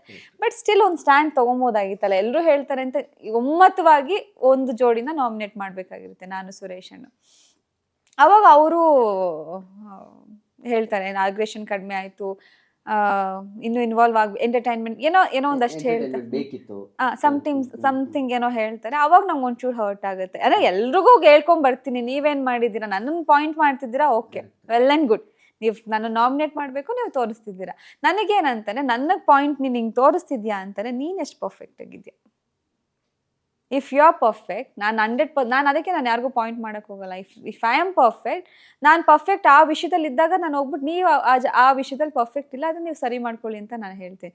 ನೀವೇ ಪರ್ಫೆಕ್ಟ್ ಇಲ್ಲ, ನನಗೆ ಬಂದು ನೀವು ಈ ಥರ ಹಂಗೆ ಹಿಂಗೆ ಅಂತ ಅಂದ್ಬಿಟ್ಟು ನೀವು ನನ್ನ ವ್ಯಕ್ತಿತ್ವನ ಡೌನ್ ಮಾಡ್ತೀರಾ. ಅವಾಗ ನಾನು ಕ್ವಶನ್ ಮಾಡ್ತೀನಿ. ಹಂಗೆ ಮಾತಾಡ್ತಾ ಬಂದಾಗ ಧರ್ಮ ಅವರೊಟ್ಟಿಗೂ ಬಂದಾಗ ಅವ್ರು ಸಡನ್ನಾಗಿ ವಾಯ್ಸ್ ರೈಸ್ ಮಾಡಿದ್ರು. ಅಂದ್ರೆ ಅವ್ರ ಪ್ರಕಾರ ನಾನು ಅವ್ರ ಮೇಲೆ ಜಾಸ್ತಿ ವಾಯ್ಸ್ ರೈಸ್ ಮಾಡಿದೆ ಅಂತ ಅನಿಸ್ತು. ಅವ್ರ ಪ್ರಕಾರ ನನ್ನ ಪ್ರಕಾರ ಅವ್ರು ಜಾಸ್ತಿ ಐ ಮೀನ್ ಸಡನ್ ಆಗಿ ಯಾವತ್ತೂ ರಿಯಾಕ್ಟ್ ಮಾಡ್ದಿದ್ದವ್ರು ಮಾಡಿದ್ರಲ್ಲ ಅಂತ ಅನಿಸ್ತು. ಅಲ್ಲೊಂಚೂರು ಬೇಜಾರಾಯ್ತು. ಎಲ್ರೂ ಮಾತಾಡಿಸ್ದೆ, ಅವ್ರನ್ನೊಂಚೂರು ಮಾತಾಡ್ಸ್ದೆ, ಡಿಲೇ ಮಾಡಿದೆ. ಯಾಕಂದ್ರೆ ಬೇರೆಯವರೆಲ್ಲ ಒಂಥರ, ನಿಮ್ಮನ್ನ ಒಂಚೂರು ಜಾಸ್ತಿ ಟ್ರಸ್ಟ್ ಮಾಡ್ತಿದ್ದೆ ಈ ಮನೆ ಒಳಗಡೆ, ನೀವು ಈ ಥರ ಮಾಡಿದ್ರಲ್ಲ ಅನ್ನೋದು ಒಂಚೂರು ಬೇಜಾರಾಗಿತ್ತು. ಅದು ಆಚೆ ಬಂದ್ಮೇಲೆಲ್ಲ ನಿಮ್ದೆಲ್ಲ ಓಕೆ, ನೀವು ಧರ್ಮ ಅವ್ರ ಮೇಲೆ ಕೋಪ ಮಾಡ್ಕೊಂಡಿದ್ದು ನಮ್ಗೆ ಇಷ್ಟ ಆಗಲಿಲ್ಲ ಅಂತ ಎಷ್ಟೊಂದು ಜನ ರಿವ್ಯೂ ಕೊಟ್ಟರು. ಬಟ್ ಇದಕ್ಕೋಸ್ಕರ ಎಲ್ಲ ಒಂದ್ ಕಡೆ ನಮ್ಮವರೇ ನಮಗೊಂಚೂರು ಬೆನ್ನಿಗೆ ಚಾಕು ಹಾಕ್ತಾರಲ್ಲ ಆ ಥರ ಫೀಲ್ ಆಯಿತು. ಬಟ್ ಅದು ತಪ್ಪಲ್ಲ, ಅವ್ರವ್ರ ಆಟ ಅಂತ ಬಂದಾಗ ಸ್ವಾರ್ಥ ಇರಲೇಬೇಕು. Is good. ಬಟ್ ಅಲ್ಲೊಂಚೂರು ನಂಗೆ ಬೇಜಾರಾಗಿತ್ತು ಆ ಥರ ನೀವು ಕೇಳಿದ ಕ್ವಶನ್ಗೆ. 100% ಗೊತ್ತಿರಲಿಲ್ಲ ನನಗೆ. 100% ನೋ ವೇಸ್. ಬಟ್ ಅವ್ರ ಹತ್ರ ನಾನು ಏನು ಮಾತಾಡ್ತಿದ್ದೆ ಇಟ್ ವಾಸ್ ವೆರಿ ಜೆನ್ಯೂನ್. ಎಲ್ಲೂ ನಾವಿಬ್ರು ಏನು ಮಾತಾಡ್ತಿದ್ವಿ ಯಾವುದೂ ಫೇಕ್ ಅಲ್ಲ. We are very good friends. ಆಚೆನೂ ಒಳ್ಳೆ ಫ್ರೆಂಡ್ಸ್, ನಾವು ಒಳಗಡೆನೂ ಆ ಒಂದು ಎಮೋಷ್ನಲ್ ಸಪೋರ್ಟ್ ಅನ್ನೋ ಥರ ಧರ್ಮ ಅವರಿದ್ರು. ಅದೊಂದೇ ವಿಷಯಕ್ಕೆ ನನ್ನ ಮೇಲೆ ವಾಯ್ಸ್ ರೈಸ್ ಮಾಡ್ಬಿಟ್ರಲ್ಲ ನೀವು ಅಂತ ಒಂಚೂರು ನಾನು ಬೇಜಾರಾಗಿದ್ದೆ. ಬಿಟ್ಟರೆ ನಾನು ಇದ್ದಿದ್ದು 50 ದಿನನೂ ಇ ವಾಸ್ ವೆರಿ ಗುಡ್. ಪೇರ್ ಎಲ್ಲ ಇಷ್ಟಪಡ್ತಿದ್ದಾರೆ ಆಚೆ ಬಂದಾಗ ಅಂತ ಇಟ್ ವಾಸ್ ಸರ್ಪ್ರೈಸ್. ಅಯ್ಯೋ ನಾವ್ ಇನ್ನೂ ಚೆನ್ನಾಗಿರ್ಬೋದಾಗಿತ್ತಲ್ಲ ಒಳಗಡೆ ಅಂತ ಅನಿಸ್ತು. ನಮಗ್ ಗೊತ್ತೇ ಇಲ್ಲ ನಾವು ನಮ್ಗೆ ಐಡಿಯಾನೂ ಇಲ್ಲ ತಲೆಯಲ್ಲಿ ಈ ತರ ಆಚೆ ಇಷ್ಟೊಂದು ಧರ್ಮ ಅನುಷಾ ಅಂತ ಎಷ್ಟು ಫ್ಯಾನ್ ಪೇಜಸ್ಗಳು ಕ್ರಿಯೇಟ್ ಆಗಿದೆ ಅಂದ್ರೆ ಐ ವಾಸ್ ಸೋ ಸರ್ಪ್ರೈಸ್ಡ್. ಹೊರಗೆ ಬಂದಾಗ ಒಳಗಡೆ ನಮ್ಮ ಪಾಡಿಗೆ ನಾವ್ ಇರ್ತಿದ್ವಿ, ನಮ್ಗೊಂದು ಸಣ್ಣ ಥಾಟು ಇಲ್ಲ. ಬಟ್ ನಾನು ವೈಯಕ್ತಿಕವಾಗಿ ಧರ್ಮ, ವಿಕ್ರಮ್, ಭವ್ಯ, ಚೈತ್ರ ಅವ್ರ ಜೊತೆ ಜಾಸ್ತಿ ಟೈಮ್ ಸ್ಪೆಂಡ್ ಮಾಡ್ತಾ ಇದ್ದೆ. ಎಲ್ರ ಜೊತೆನೂ ಇರ್ತಾ ಇದ್ದೆ, ಇವ್ರ ಜೊತೆ ಜಾಸ್ತಿ ಟೈಮ್ ಸ್ಪೆಂಡ್ ಮಾಡ್ತಿದ್ದೆ ಅಷ್ಟೇ ನನಗೆ ಗೊತ್ತು. ಬಟ್ ಹೊರಗಡೆ ನನ್ನ ಧರ್ಮ ಪೇರ್ ಇಷ್ಟಪಟ್ಟಿದ್ದಾರೆ ಅಂತಂದಾಗ ಐ ವಾಸ್ ಸೋ ಸರ್ಪ್ರೈಸ್ಡ್. ಖುಷಿ ಆಯ್ತು. ಇನ್ಫ್ಯಾಕ್ಟ್ ಎಷ್ಟು ಕ್ಯೂಟಾಗಿ ವಿಡಿಯೋಸ್ಗಳನ್ನ ಕಟ್ ಮಾಡಿ ಹಾಕೊಂಡಿದ್ದಾರೆ, ಎಷ್ಟು ಚಂದ ಇದೆ. ಬೆಳಗ್ಗೆ ಎದ್ದು ಡ್ಯಾನ್ಸ್ ಮಾಡೋದ್ರಿಂದ ಹಿಡ್ದು ನಾವೆಲ್ಲೋ ಕುತ್ಕೊಂಡು ಮಾತಾಡ್ತಿರೋದು ಎಲ್ಲ ವಿಡಿಯೋಸ್ಗಳು ಫ್ಯಾನ್ ಪೇಜಸ್ಗಳಿದೆ. ಖುಷಿ ಆಯ್ತು ನೋಡಿ. ಬಿಕಾಸ್ ಆನ್ ಸ್ಕ್ರೀನ್ ನಾವಿಬ್ರು ಪೇರ್ ಅಲ್ವಾ, 3 ಸಿನಿಮಾ ನಾವು ಒಟ್ಟಿಗೆ ಮಾಡಿದೀವಿ. ಸೊ ಅದೇ ತರನೇ ಅನಿಸ್ತು ನಂಗೆ, ಹೀರೋಯಿನ್ ತರಾನೇ ಕಾಣಿಸ್ತಾ ಇತ್ತು. ಎಲ್ಲ ಯಾವ್ದೋ ಸಾಂಗ್ ಶೂಟ್ ಅಲ್ಲಿ ಇರುತ್ತಲ್ಲ ಮಾಂಟೇಜ್ ಶಾರ್ಟ್ಸ್ಗಳು, ಅದೇ ತರ ಎಡಿಟ್ ಮಾಡಿ ಹಾಕೊಂಡಾಗ ಲೈಕ್ ಇದೇ ಒಂದು ಸ್ಪೆಷಲ್ ಮೂವಿ ತರ ಸಾಂಗ್ ತರ ಕಾಣಿಸ್ತಾ ಇತ್ತು. ಆಕ್ಚುಲಿ ನನಗೆ ಗೊತ್ತಿಲ್ಲ ಆ ಮೂಮೆಂಟ್ ಏನೋ ಗೊತ್ತಿಲ್ಲ. ಧರ್ಮ ಪಕ್ಕದಲ್ಲಿ ನಿಂತ್ಕೊಂಡಾಗ ನಾವು ಅಷ್ಟೊಂದು ಕ್ಲೋಸು ಏನಿಲ್ಲ. ಹೊರಗಡೆ 3 ಸಿನಿಮಾ ಮಾಡಿದೀವಿ, ಒಳ್ಳೆ ಫ್ರೆಂಡ್ಸು, ತೀರಾ ರೆಗ್ಯುಲರ್ ಆಗಿ ಮಾತಾಡ್ತೀವಿ, ರೆಗ್ಯುಲರ್ ಟಚ್ ಅಲ್ಲಿ ಇರ್ತೀವಿ ಅಂತನೂ ಏನಲ್ಲ. ಆಲ್ಮೋಸ್ಟ್ ನಾವು 1 ವರ್ಷ ಮಾತಾಡೇ ಇರ್ಲಿಲ್ಲ ಬಿಗ್ ಬಾಸ್ ಮನೆಗೆ ಹೋಗೋದಕ್ಕೂ ಮುಂಚೆ. ಅವಾಗ ಶೂಟಿಂಗ್ ಅಲ್ಲಿ ಸಿಗೋರು, ಡಬ್ಬಿಂಗ್ ಅಲ್ಲಿ ಸಿಗೋರು, ಅಥವಾ ಏನಾದ್ರು ಇಂಡಸ್ಟ್ರಿ ಇವೆಂಟ್ಸ್ಗಳು, ಯಾವ್ದಾದ್ರು ಬರ್ಡೇ ಪಾರ್ಟಿ ಈ ತರದಲ್ಲೇ ಸಿಗ್ತಾ ಇದ್ದು ಬಿಟ್ಟರೆ ರೆಗ್ಯುಲರ್ ಗುಡ್ ಮಾರ್ನಿಂಗ್ ಇಂದ ಗುಡ್ ನೈಟ್ ವರ್ಗೂ ನಾವು ಮಾತಾಡೇ ಇಲ್ಲ. ಬಟ್ ಆ ಮನೆಯಲ್ಲಿ ನಾವು ಅಂದ್ರೆ ಮತ್ತೆ ನನ್ಗೆ ಬಿಗ್ ಬಾಸ್ ಮನೆಗೆ ಹೋದಾಗ ನಮಗೆ ಮತ್ತೆ ಒಂದು ಏನಂತಾರೆ ಆ ಒಂದು ಕನೆಕ್ಟಿವಿಟಿ ಈಸಿ ಆಯ್ತು. ಮತ್ತೆ ನಾವು ಬಿಕಾಸ್ ಆಲ್ರೆಡಿ ಪರಿಚಯ ಇದ್ದಿದ್ರೆ ನಾವು ಚೆನ್ನಾಗಿ ಮಾತಾಡ್ತಾ ಇದ್ವಿ. ಕೇಳಿದ ಕ್ವಶನ್ನೇ ಮರ್ತೋದು. ಅದೇನೆ ಅಂದ್ರೆ ಲಾಸ್ಟ್ ನೀವು ಎಲಿಮಿನೇಟ್ ಆಗೋ ವೀಕ್ ಅಲ್ಲಿ ಎಲಿಮಿನೇಷನ್ ರೌಂಡ್ ಅಲ್ಲಿ ಫೈನಲ್ ರೌಂಡ್ ಅಲ್ಲಿ ಇರ್ತೀರಿ ಇಬ್ರು, ಆಮೇಲೆ ನೀವು ಎಲಿಮಿನೇಟ್ ಆಗ್ತೀರಿ, ಅದರ ನೆಕ್ಸ್ಟ್ ವೀಕೆ ಧರ್ಮ ಎಲಿಮಿನೇಟ್. ಸೊ ಈ ತರ ಒಳಗಡೆ ಇದ್ದಂಗೆ ಮತ್ತೆ ಆ ಒಂದು ಕಂಫರ್ಟ್ ಝೋನ್ ಇತ್ತು ಅವರೊಟ್ಟಿಗೆ. ನಂಗೆ ಒಳ್ಳೆ ವ್ಯಕ್ತಿತ್ವ ನಂಗೆ ತುಂಬಾ ಇಷ್ಟ ಆಗ್ತಿತ್ತು. ಅಂಡ್ ಅವ್ರ ಲೈಫಲ್ಲಿ ಅಪ್ ಅಂಡ್ ಡೌನ್ಸು ನನಗೆ ಗೊತ್ತಿತ್ತು. ನನಗೆ ಧರ್ಮ ನನ್ನ ಪಕ್ಕ ನಿಲ್ಲಿಸಿದಾಗ ಐ ವಾಸ್ ಲೈಕ್ ಏನ್ ನಂಗೆ ಅಲ್ಲಿ ನಾನ್ ಗೆಲ್ಲಬೇಕು ಅಂದ್ರೆ ನಾನ್ ಉಳ್ಕೋಬೇಕು, ಅವ್ರು ಹೋಗ್ಬೇಕು ಅನ್ನೋ ಸ್ವಾರ್ಥನೂ ನನಗೆ ಲಿಟ್ರಲಿ ಬರ್ಲಿಲ್ಲ. ಆಮೇಲೆ ಅವ್ರ ಮೇಲೆ ಗ್ರೀನ್ ಲೈಟ್ ಬಂದ್ಬಿಡ್ಲಿ, ಅವರೇ ಸೇಫ್ ಆಗ್ಲಿ ಅನ್ನೋ ಥರನೇ ಇತ್ತು. ನನಗೂ ಇತ್ತು ನಾನು ಗೆಲ್ಲಬೇಕು, ನಾನು ಟಾಪ್. ಅಂದರೆ ಆ ಮೂಮೆಂಟ್ ನಂಗೆ ಹೇಳೋಕ್ಕೆ ಆಗಲ್ಲ ಅನ್ಸುತ್ತೆ. Mixture of emotions. I was just standing, ಏನು ಬರುತ್ತೆ ಆ ಡಿಸಿಷನ್ಸಿಗೆ ಓಕೆ ಆಗೋಣ. ಒಂದೊಂದು ಇನ್ ಕೇಸ್ ಏನಾದರೂ ನನ್ನ ಪಕ್ಕ ಯಾರೋ ಬೇರೆ ಇದ್ದಿದ್ದು, ಧರ್ಮ ಅಲ್ದಲೆ ಬೇರೆ ಯಾರಾದ್ರೂ ಇದ್ದು ನಾನು ಆ ಜಾಗದಲ್ಲಿ ನಿಂತ್ಕೊಂಡಿದ್ದಿದ್ರೆ, ನನ್ನನ್ನು ರೆಡ್ ಲೈಟ್ ಬಂದ್ಬಿಟ್ಟಿದ್ರೆ ಬಹುಶಃ ಸಿಕ್ಕಾಬಿಡೆ ಬೋಸ್ಟಲ್, ಇನ್ನೂ ಕೋಪ ಜಾಸ್ತಿ ಬರ್ತಿತ್ತು, ಅಳು ಜಾಸ್ತಿ ಬರ್ತಿತ್ತು. ಐ ಬಿಗ್ ಬಾಸ್ ನನ್ನ ಆಚೆ ಕಳಿಸ್ತಾ ಇದ್ದೀರಾ ಅಂತ ಅನಿಸ್ತಾ ಇತ್ತು. ಇಲ್ಲಿ ನಾವಿಬ್ರು ಹಿಂಗೆ ನಿಲ್ಲಿಸಿದಾಗ ಒಟ್ಟಿಗೆ ಒಳಗೆ ಬಂದಿದ್ದೀವಿ. ಕಳಿಸಿದ್ದು ಒಂದು ಎಂಟ್ರಿ ಕೊಟ್ಟಾಗಲೂ ಇಬ್ರು ಒಟ್ಟಿಗೆ ಕಳಿಸಿದ್ರು. ಆ್ಯಂಡ್ ಪಾಪ ಅವರು ನನ್ನ ಒಳಗಡೆ ಮಾತಾಡ್ತಿರ್ಬೇಕಾದ್ರೆ ಹೇಳ್ಕೊಳ್ತಾ ಇದ್ರು. ನಾವು ವಾಕ್ ಮಾಡ್ಬೇಕಾರೆಲ್ಲ ನಾವು ಆಚೆಗಡೆ ಲೈಫ್ ಹೆಂಗಿದೆ ಅಂತೆಲ್ಲ ಮಾತಾಡ್ತಿರ್ಬೇಕಾದ್ರೆ ಅವ್ರಿಗೂ ಈ ಸ್ಟೇಜ್ ತುಂಬ ಅವಶ್ಯಕತೆ ಇದೆ ಅಂತ ಅನ್ಸುತ್ತೆ. ಆ್ಯಂಡ್ ನನಗೂ ಕೂಡ, ನನಗಿಲ್ಲ ಅಂತ ಹೇಳಲ್ಲ, ನನಗೂ ತುಂಬ ಅವಶ್ಯಕತೆ ಇತ್ತು ಆ ಸ್ಟೇಜ್. ನಾನು ಹೇಳಿದ್ದೆ ಕೂಡ ಸುದೀಪ್ ಸರ್ ಹತ್ರ, ಈ ಸ್ಟೇಜ್ ತುಂಬ ನನ್ನ ಮುಂದಿನ ದಿನಗಳಿಗೆ ತುಂಬ ತುಂಬ ಇಂಪಾರ್ಟೆಂಟು, ನಾನು ಉಳ್ಕೋಬೇಕು ಅಂತಲೂ ನಾನು ಕೇಳ್ಕೊಂಡಿರ್ತೀನಿ. ಬಟ್ ನಮ್ಮಿಬ್ರನ್ನೇ ನಿಲ್ಲಿಸಿದಾಗ ದೇವ್ರೆ ಯಾಕೆ ಹಿಂಗಾಗ್ತಿದೆ, big boss why big boss ಅಂತ ಮನ್ಸಲ್ಲಿ ಅನ್ಕೋತಿದ್ದೆ. ಈಗ ಇಬ್ರು ಆಚೆ ಕಳ್ಸಿದ್ರು ಬೇಜಾರು, ಒಬ್ರು ಸೇಫ್ ಆಗಿ ಒಬ್ರು ಆಚೆ ಹೋಗ್ತಾರೆ ಅಂದ್ರೂ ಬೇಜಾರು, ಅದ್ರಲ್ಲಿ ಯಾರು ಆಚೆ ಹೋಗ್ತಾರೆ ಯಾರು ಒಳಗೆ ಹೋಗ್ತಾರೆ ಅನ್ನೋದು ಕ್ವಶನ್ ಮಾರ್ಕು. ನಾನೇನೇ ಡಿಸಿಷನ್ ಬರಲಿ ತಗೊಳ್ಳೋಣ, ಯಾವುದಕ್ಕೂ ಬೇಜಾರಾಗಬಾರ್ದು, ಖುಷಿಯಿಂದಾನೇ ಆಚೆ ಕಳ್ಸಿದ್ರು ಖುಷಿಯಿಂದಾನೇ ಹೋಗೋಣ, ಉಳ್ಕೊಂಡ್ರು ಖುಷಿಯಿಂದಾನೇ ಇರೋಣ ಅನ್ನೋ ಥರನೇ ಮೈಂಡಲ್ಲಿ ಒಂಥರ ನನಗೆ ಅದು mixture of emotions. I was just standing ಹಿಂಗೆ ನಿಂತ್ಕೊಂಡಿದ್ದೆ, ಬಂತು ರೆಡ್ ಲೈಟ್. ಓಕೆ, ಧರ್ಮಂಗೆ ಇನ್ನೊಂದು ಆಪರ್ಚುನಿಟಿ ಸಿಕ್ಕಿದೆ ಅವ್ರನ್ನ ಪ್ರೂವ್ ಮಾಡ್ಕೊಳ್ಳೋಕ್ಕೆ ಅಂತ ಹೇಳಿ ಧರ್ಮ ಪ್ಲೇ ಸ್ಟ್ರಾಂಗ್, ಚೆನ್ನಾಗಿ ಆಟಾಡಿ ಅಂತ ಹೇಳಿ ಬರ್ತೀನಿ. ಅವ್ರನ್ನ ಫೈನಲ್ಸಲ್ಲಿ ನೋಡ್ಬೇಕಂತ ನನಗೂ ಆಸೆ ಇತ್ತು. ಬಟ್ ಅನ್ಫಾರ್ಚುನೇಟ್ಲಿ ಸೆಕೆಂಡ್ ವೀಕಿಗೆ ಅವ್ರನ್ನೂ ಕಳಿಸ್ಬಿಟ್ಟಾಗ ಅಲ್ಲಿ ಸಿಕ್ಕಾಬಟ್ಟೆ ಬೇಜಾರಾಯಿತು. ನಾನು ಆಚೆ ಬಂದಿದ್ದಕ್ಕಿಂತ ಹೆಚ್ಚಾಗಿ ಅವರು ನೆಕ್ಸ್ಟ್ ವೀಕಿಗೆ ಬಂದ್ಬಿಟ್ರಲ್ಲ, ಅದೊಂಥರ ನನಗೆ ಅಯ್ಯಯ್ಯೋ ಯಾಕೆ ಹಿಂಗಾಗೋಯ್ತು, ಇನ್ನೂ ಕ್ಯಾಲಿಬರ್ ಇತ್ತು ಅಂತ ಅನ್ನಿಸ್ತು, ಅದು ಬೇಜಾರಾಯಿತು. ಹಾಂ, ವೆಲ್ಕಮ್ ಬ್ಯಾಕ್, ವೆಲ್ ಪ್ಲೇಡ್ ಅಂತ ಅಂದೆ.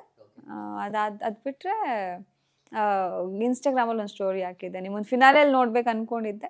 ಅನ್ಫಾರ್ಚುನೇಟ್ಲಿ ಡೋಂಟ್ ಮೈಂಡ್, ನಿಮ್ಮ ಒಳ್ಳೆ ವ್ಯಕ್ತಿತ್ವದಿಂದ ಇಡೀ ಕರ್ನಾಟಕಕ್ಕೆ ಜನ ಮನ್ಸು ಗೆದ್ದಿದ್ದೀರಾ, ನಿಮ್ಮ ಮುಂದಿನ ದಿನಗಳಿಗೆ ಒಳ್ಳೇದಾಗಲಿ ಅಂತ ಒಂದು ಸ್ಟೋರಿ ಹಾಕಿದ್ದೆ. ಹೌದು, ಎಕ್ಸಾಕ್ಟ್ಲಿ. ಬಿಕಾಸ್ ನಾವು ಲಿವಿಂಗ್ ಏರಿಯಾದಲ್ಲಿ ಇರ್ತೀವಿ, ಗಾರ್ಡನ್ ಏರಿಯಾದಲ್ಲಿ ಏನಾಗ್ತಿದೆ ಅಂತ ನಮಗೆ ಗೊತ್ತಿಲ್ಲ. ಕ್ಯಾಮ್ರಾ ಕ್ಯಾಪ್ಚರ್ ಮಾಡಿರುತ್ತೆ, ನಮಗೆ ಗೊತ್ತಿರಲ್ಲ. ಎಪಿಸೋಡ್ಸ್ನ ನಾನಿನ್ನೂ ನೋಡಿಲ್ಲ. ಮಮ್ಮಿ ಹೇಳಿದ ಪ್ರಕಾರ ಅದೇ ಮಮ್ಮಿ ಹೇಳಿದ ಪ್ರಕಾರ ಕೆಲವೊಬ್ರು ಅದೇ ಅವ್ರಿಗೆ ಗೊತ್ತಿರುತ್ತಲ್ಲ ಯಾವುದ್ಯಾವ್ದು ಹೆಂಗೆ ಅಂತ ಹೆಂಗೆ ಟೆಲಿಕಾಸ್ಟ್ ಆಗಿರುತ್ತೆ ಅನ್ನೋದು ಮ್ಯಾಟರ್ ಆಗುತ್ತೆ. ಅದೇ ಹೆಂಗೆ ಟೆಲಿಕಾಸ್ಟ್ ಆಗಿರುತ್ತೆ ಅನ್ನೋದು ಮ್ಯಾಟರ್ ಆಗುತ್ತೆ. ಅಲ್ಲಿ ಒಪಿನಿಯನ್ಸ್ನಾಗೆ ನಾವು ಡಿಸೈಡ್ ಮಾಡೋಕ್ಕಾಗಲ್ಲ. ನಾನು ಇದ್ದಂಗೆ ನನಗೇನು ಅನಿಸಿತ್ತು ಅದೇ ಸತ್ಯ ಅಂತ ಇವಾಗಲೂ, ನಾನು ಅಲ್ಲೇನು ನೋಡಿದ್ದೆ ಅದೇ ಸತ್ಯ ಅಂತ ಇವಾಗಲೂ ಅಂದ್ಕೊಂಡಿದ್ದೀನಿ. ಬಟ್ ಇವಾಗ ವೈಲ್ಡ್ ಕಾರ್ಡ್ ಎಂಟ್ರೀಸ್ ಯಾವಾಗ ಒಳಗೆ ಹೋಗಿದೆ, ಎಲ್ಲರೂ ಇನ್ನೂ ಚೇಂಜ್ ಆಗಿಬಿಟ್ಟಿದ್ದಾರೆ. ನಾನು ಏನು ನೋಡಿದ್ದೆ ವ್ಯಕ್ತಿತ್ವಗಳನ್ನ, ಅದು 50 ದಿನದಾದ್ಮೇಲೆ ಯಾವಾಗ ಇವರಿಬ್ರು ಎಂಟ್ರಿ ಆದರೂ ಕಂಪ್ಲೀಟ್ ಹಿಂಗಿದ್ದದ್ದು ಹಿಂಗಾಗೋಗಿದೆ ಬಿಗ್ ಬಾಸ್ ಮನೇಲಿ ಎಲ್ಲರ ವ್ಯಕ್ತಿತ್ವಗಳು. ಕೆಲವರು ಸ್ವಲ್ಪ ಸೇಫಾಗಿದ್ರು, ಸೇಫ್ ಗೇಮ್ಸ್ಗಳನ್ನ ಆಡ್ತಿದ್ರು, ಅವ್ರು ಇವಾಗ ಹೊರಗೆ ಬರ್ತಿದ್ದಾರೆ. ಆ್ಯಂಡ್ ಕೆಲವ್ರು ಏನು ಮಾಡ್ತಿದ್ರು ಅಂದ್ರೆ ಅವ್ರನ್ನ ಟಾರ್ಗೆಟೇ ಮಾಡ್ತಿರ್ಲಿಲ್ಲ. ಇವ್ರು ಸೇಫಾಗಿದ್ದವ್ರು ಏನು ಅಂತಂದರೆ ಅವ್ರ ಪಾಡಿಗೆ ಅವರು ಯಾರೋ ಒಬ್ರನ್ನ ಪರ್ಟಿಕ್ಯುಲರ್ ಆಗಿ ಚೈತ್ರ, ಸುರೇಶ್ ಅಣ್ಣ, ಧನ್ರಾಜ್ ಅಂತ ಅನ್ಕೊಂಡಿದ್ದವರು ಇವತ್ತು ಓಪನ್ ಅಪ್ ಆಗಿಬಿಟ್ಟು ಎಲ್ಲರೂ ನಾಮಿನೇಟ್ ಅಂತ ಬರ್ಬೇಕಾದ್ರೆ ಓಪನ್ ಅಪ್ ಆಗಿ ರೀಸನ್ಸ್ಗಳನ್ನ ಕೊಡ್ತಿದ್ದಾರೆ, ತುಂಬ ಸ್ಟ್ರಾಂಗ್ ಆಗಿದ್ದಾರೆ. ಕೆಲವರು ಸ್ಟ್ರಾಂಗ್ ಅನ್ಕೊಂಡವ್ರು ವೀಕ್ ಆಗಿದ್ದಾರೆ, ವೀಕ್ ಅನ್ಕೊಂಡವ್ರು ಸ್ಟ್ರಾಂಗ್ ಆಗಿದ್ದಾರೆ ಇವರಿಬ್ರು ಹೋದ್ಮೇಲೆ. ಆ್ಯಂಡ್ ಇವರಿಬ್ರು ಸಖತ್ ಬ್ಲಾಕ್ ಬಸ್ಟರ್ ಎಂಟ್ರೀಸ್ ಕೊಟ್ಟರು, ಮಾತ್ರ ಕ್ರೇಜಿ ಆಗಿತ್ತು. ಆ್ಯಂಡ್ ನನಗೆ ರಜತ್ ಬಗ್ಗೆ ಸ್ಟಾರ್ಟಿಂಗ್ ಕ್ಲಾರಿಟಿ ಇರಲಿಲ್ಲ. Shobha Shetty was like wow ಅನ್ನೋ ಥರನೇ ಹೋದ್ರು, ಫೈರ್ ಥರ. ಈಗ ರಜತ್ ಮೊನ್ನೆ ಎಪಿಸೋಡ್ಸ್ಗಳು ನೋಡಿದಾಗ ಅವ್ರು ಇನ್ನೊಂದು ಥರ ಫೈರು. ಅದು ಹೆಂಗೆ ಅನ್ಸ್ಬಿಡ್ತು ಅಂದರೆ ಧನ್ರಾಜ್ ಒಂದು ಸ್ಟೇಟ್ಮೆಂಟ್ ಕೊಡ್ತಾರೆ, ನಮ್ಮ ಮನೆಗೆ ಇವ್ರು ಬಂದಿದ್ದಾರೆ, ಇವ್ರ ಮನೆಗೆ ನಾವೆಲ್ಲ ಬಂದಿದ್ದೀವ ಗೊತ್ತಿಲ್ಲ ಅಂತ. ಅಲ್ಲೇ ಗೆದ್ಬಿಟ್ರು ಅವರು, ಅಷ್ಟು ಚೆನ್ನಾಗಿ ಇನ್ವಾಲ್ವ್ ಆಗಿದ್ದಾರೆ ಒಳಗಡೆ. ಆ್ಯಂಡ್ ಒಂದೊಂದು ರಿಪ್ಲೈಸು ಸ್ವ್ಯಾಗ್, ಏನು ಕೊಡ್ತಾರೆ ಉತ್ತರಗಳು ಅಂದರೆ ಸ್ವ್ಯಾಗ್, ಆ್ಯಟಿಟ್ಯೂಡು ಸ್ವ್ಯಾಗ್ ಆಗಿದೆ, ಸಖತ್ತಾಗಿದೆ. ಅವ್ರ ಆ್ಯಟಿಟ್ಯೂಡ್ ಭಾಳ ಇಷ್ಟ ಆಯಿತು ನನಗೆ. ಸೊ ಇವಾಗ ತುಂಬ ಚೇಂಜ್ ಆಗಿದೆ. ನನಗನ್ಸ್ದಂಗೆ ಇವ್ರ ಒಳಗಡೆ ಈಗ ಮಂಜಣ್ಣನೇ ಯಾರಿಗೂ ನೀನು ಹೇಳಿದ್ ಕೇಳ್ತೀನಿ ಅಂತ ಅಂದಿರಲಿಲ್ಲ. ಶೋಭಂಗೆ ಆಯ್ತು ಕಂದ, ನೀನು ಹೇಳಿದ್ದಂಗೆ ಕೇಳ್ತೀನಿ ಕಂದ ಅಂತ ಅಂದ್ಬಿಟ್ರು. ನಾನು ಓ ಮೈ ಗಾಡ್, ಅದೇ ಇವ್ರು ಹೋಗಿದ್ದು ಒಂದೇ ದಿನಕ್ಕೆ ಮಂಜಣ್ಣನ ಹಿಂಗೆ ಈ ಥರ ಹೇಳ್ತಿದಾರಾ, ಹೌಕಮ್ ಅನ್ನೋದೇ ಕ್ವಶನ್ ಮಾರ್ಕ್ ಆಗೋಯ್ತು ನನಗೆ. ಸೊ ಆ ಥರ ಚೇಂಜ್ ಆಗಿದ್ದಾರೆ ಒಳಗಡೆ. ಹಾಂ, ಓಪನ್ ಅಪ್ ಆಗೋದು, ಹೌದು ಹೌದು ಹೌದು. ಒಂದಾಗ್ಬಿಟ್ಟಿದ್ದಾರೆ. ಮುಂಚೆ ಅವರಿಬ್ರೆ ಅಪೋಸಿಟ್ ಇದ್ರು. ಹೌದು ಹೌದು ಹೌದು. ಅಂಡ್ ಮಂಜಣ್ಣ, ಗೌತಮಿ, ಮೋಕ್ಷಿತಾ ಒಟ್ಟಿಗೆ ಇರ್ತಿದ್ರು ನಾನಿದ್ದಾಗ. ಈಗ ಮತ್ತೆ ಅವರಿಬ್ರು ಮಧ್ಯ ಬ್ರೇಕ್ ಆಗಿದೆ. ಸೊ 50 ಡೇಸ್ಗೆ ಇಬ್ರು ಎಂಟ್ರಿ ಕೊಟ್ಟಿದ ತಕ್ಷಣ ತುಂಬಾ ಚೇಂಜಸ್ ಆಗಿದೆ. ನನಗೆ ಹನುಮಂತು ಅವರು ತುಂಬ ನಿಯತ್ತಾಗಿ ಪ್ರಾಮಾಣಿಕವಾಗಿ ಆಡ್ತಿದ್ದಾರೆ ಅನಿಸುತ್ತೆ. ಮೀನ್ವೆಲ್ ವಿಕ್ರಮ್ ಅವರು ಕೂಡ ಅವ್ರ ಆಟನ ಅಷ್ಟೇ ಸ್ಟ್ರಾಂಗ್ ಆಗಿ ಅವ್ರದ್ದೇ ಆದ ರೀತಿನಲ್ಲಿ, ಯಾರಿಗೂ ಹರ್ಟ್ ಮಾಡಿದೆ ಆ್ಯಂಡ್ ಯಾರ ಬಗ್ಗೆನೂ ಗಾಸಿಪ್ಸ್ ಮಾಡಿದೆ. ನಾವು ಕುತ್ಕೊಂಡು ಮಾತಾಡ್ತಿದ್ವಲ್ಲ, ಯಾರ ಬಗ್ಗೆನೂ ಗಾಸಿಪ್ಪೇ ಮಾಡ್ತಾ ಇರಲಿಲ್ಲ. ಅವರು ಸ್ಟ್ರಾಟಜೀಸ್ ಯೂಸ್ ಮಾಡೋರು, ಹೆಂಗಂದ್ರೆ ಅದು ಅವ್ರ ಮೆಂಟಲ್, ಅದನ್ನ ಓಪನ್ ಆಗಿ ಹೇಳ್ಕೊಂತೂ ಇರಲಿಲ್ಲ. ಈಗೇನೋ ಒಂದು ಗೇಮ್ ಇದೆ, ನಾನು ಗೆಲ್ಲಬೇಕು, ಅದು ಮೆಂಟಲ್ ಗೇಮ್ ಆದರೆ ಹೆಂಗೆ ಗೆಲ್ಲಬೇಕು, ಫಿಸಿಕಲ್ ಗೇಮ್ ಆದರೆ ಹೆಂಗೆ ಗೆಲ್ಲಬೇಕು ಅಂತ ಹಿಂಗೆ ನಿಂತ್ಕೊಂಡು ಹಿಂಗೆ ನೋಡ್ತಾ ಇದ್ರು ಅಷ್ಟೇ. ನಾವು ಒಬ್ಬರು ಪ್ಲ್ಯಾನ್ ಮಾಡೋರು ಗೆಲ್ತಾ ಇದ್ರು, ಹೆಂಗೆ ವಿಕ್ಕಿ ಇದೆಲ್ಲ ಅಂತ ಅವ್ರು ಕೇಳ್ತಾ ಇದ್ದೆ ನಾನು. ಸೊ ಅವರು ಒಂಥರ ಜೆನ್ಯೂನ್ ಆಗಿ ಆಡ್ತಾ ಇದ್ದಾರೆ ಅನ್ಸುತ್ತೆ. ಯಾರಿಗೂ ಏನೋ ಹೋಗ್ಬಿಟ್ಟು ಅವ್ರ ತಲೆ ಮೇಲೆ ಕಾಲಿಟ್ಟು ನಾನು ಗೆಲ್ಲಬೇಕು ಅನ್ನೋ ಕ್ಯಾಟಗರಿ ಇಲ್ಲ. ವಿಕ್ರಮ್ ಇಲ್ಲ, ಮತ್ತೆ ಹನುಮಂತನು ಇಲ್ಲ ಅಂತ ಅನಿಸ್ತು. ಅದು ಆಚೆ ಬಂದ್ಮೇಲೆ ಒಬ್ಬೊಬ್ರು ಒಂದೊಂದು ಒಪಿನಿಯನ್ಸ್ಗಳು ಹೇಳ್ತಾ ಇದ್ದಾರೆ. ಒಳಗಡೆ ಇದ್ದಾಗ ನನಗೆ ಯಾರ ಬಗ್ಗೆನೂ ಗೊತ್ತಾಗ್ತಾ ಇರ್ಲಿಲ್ಲ. ಐ ವಾಸ್ ನಂಗೆ ಹೆಂಗೇನೋ ಬೆಳ್ಳಗಿರೋದೆಲ್ಲ ಹಾಲು. ನಂದು ಅದೊಂದು ಬುದ್ಧಿ. ಅದು ಒಳ್ಳೇದೋ ಕೆಟ್ಟದೋ ನನಗಂತೂ ಗೊತ್ತಿಲ್ಲ. ಅಂದ್ರೆ ತುಂಬಾ ದಡ್ಡಿನೋ ಏನೋ ನಾನು. ಅಲ್ಲಿ ನಂಗೆ ನಿಜ ಗೊತ್ತಾಗ್ತಿರ್ಲಿಲ್ಲ. ಇನ್ಫ್ಯಾಕ್ಟ್ ನಾನು ಚೈತ್ರ ಅವ್ರನ್ನ ತುಂಬಾ ಟ್ರಸ್ಟ್ ಮಾಡ್ತಾ ಇದ್ದೆ. ಎಲ್ರನ್ನೂ ತುಂಬಾ ಇಷ್ಟಪಡ್ತಿದ್ದೆ. ಯಾರು ನನಗೆ ಇವ್ರ ಕಂಡ್ರೆ ಆಗೋದೇ ಇಲ್ಲ ಅನ್ನಂಗೆ ಇರ್ತಿರ್ಲಿಲ್ಲ. ಹೊರಗೆ ಬಂದ್ಮೇಲೆ ನಂಗೆ ಎಲ್ಲಾರ ಬಗ್ಗೆನೂ ಈ ಟ್ರೋಲ್ಸ್ಗಳಾಗ್ತಿರುತ್ತಲ್ಲ ಇನ್ಸ್ಟಾಗ್ರಾಮ್, ಅವಾಗ ಓ ಇವ್ರು ಇಲ್ಲಿ ಹಿಂಗ್ ಮಾತಾಡಿದ್ರಾ ಅಂತ ಅಂದ್ಬಿಟ್ಟು ತುಂಬಾ ಜನಗಳ ಬಗ್ಗೆ ಅನ್ಸುತ್ತೆ. ಗೊತ್ತಾಗಿರ್ಲಿಲ್ಲ. ಎಕ್ಸಾಕ್ಟ್ಲಿ. ಯಾಕಂದ್ರೆ ಈಗ ನಮ್ಮ ಮುಂದೆ ತುಂಬಾ ಚೆನ್ನಾಗಿ ಮಾತಾಡಿರ್ತಾರೆ, ಅಲ್ಲಿ ಹೋಗ್ಬಿಟ್ಟು ಇನ್ನೊಬ್ರ ಹತ್ರ ನಮ್ಮ ಬಗ್ಗೆ ಅವಳು ಹಂಗೆ ಹಿಂಗೆ ಅಂತ ಕಾನ್ವರ್ಸೇಷನ್ ನಡೀತಾ ಇರುತ್ತೆ. ಅದೇ ಹೇಳ್ತನಲ್ಲ, ನಾನು ಒಳಗಿದ್ದಾಗ ನಂಗೆ ಯಾರು ಡ್ರಾಮಾ ಅಂತ ಅನ್ಸ್ಲೇ ಇಲ್ಲ. ಬಟ್ ಜಗಳ ಅಂತ ಬಂದಾಗ ನನಗೆ ಡಿಪ್ಲೊಮ್ಯಾಟಿಕ್ಕು ಫೇಕ್ ಅಂತ ಕೊಟ್ಟಿದ್ರು. ಐಶ್ವರ್ಯ ನನಗೆ ಫೇಕು ಡಿಪ್ಲೊಮ್ಯಾಟಿಕ್ ಅಂತ ಕೊಡ್ತಾರೆ, ಗೌತಮಿನೂ ಕೊಡ್ತಾರೆ. ಬಟ್ ನಂಗೆ ಐಶ್ವರ್ಯನ ಮತ್ತೆ ನಾನು ಅದನ್ನ ತಿರ್ಗಸ್ ಹೇಳ್ಬೇಕು ಅಂತ ಅನ್ನಿಸ್ಲಿಲ್ಲ. ನಂಗೇನೋ ಅವಳು ಒಂಥರ ಒಂದು ಡಾಲ್ ಥರ ಆರಾಮಾಗಿರ್ತಾಳೆ, ಏನೋ ಅನ್ಸಿರ್ಬೇಕು ಅವಳಿಗೆ ಅನ್ಸಿರ್ಬೇಕು ಅಂತ ಅಂದ್ಬಿಟ್ಟು ನಾನು ಸುಮ್ಮನೆ ಆಗ್ಬಿಟ್ಟೆ. ಬಟ್ ಗೌತಮಿ ಅವ್ರು ಬಂದ್ಬಿಟ್ಟು ನನಗೆ ಅದನ್ನ ಸ್ಟ್ರೆಸ್ ಮಾಡಿ ಪಾಯಿಂಟ್ ಮಾಡಿ ಹೇಳ್ತಾರೆ, ನೀವು ಫೇಕ್ ಅಂತ ನನಗೆ ಕೊಟ್ರಿ ಅಂತೆಲ್ಲ. ನಾನು ಅವಾಗ ಅದೊಂದು ಮಾತು ಹೇಳ್ತೀನಿ, ನೀವೇ ಫೇಕು. ಅದೊಂದು ಅನಿಸ್ತು ನನಗೆ. ಬಿಕಾಸ್ ಪಾಸಿಟಿವ್ ಅಂತಾರೆ, ನಂಗೆ ಆ ಪಾಸಿಟಿವಿಟಿ ಕಾಣಿಸ್ತಿಲ್ಲ ಅಂತ ಅಂದ್ಬಿಟ್ಟು ಹೇಳ್ತೀನಿ ಆ ಒಂದು ಇದರಲ್ಲಿ. ಬಟ್ ಪರ್ಸ್ನಲಿ ಏನೂ ಇಲ್ಲ, ಆ ಮೂಮೆಂಟಿಗೆ ಹಂಗೆ ಅನ್ನಿಸ್ತು ನನಗೆ.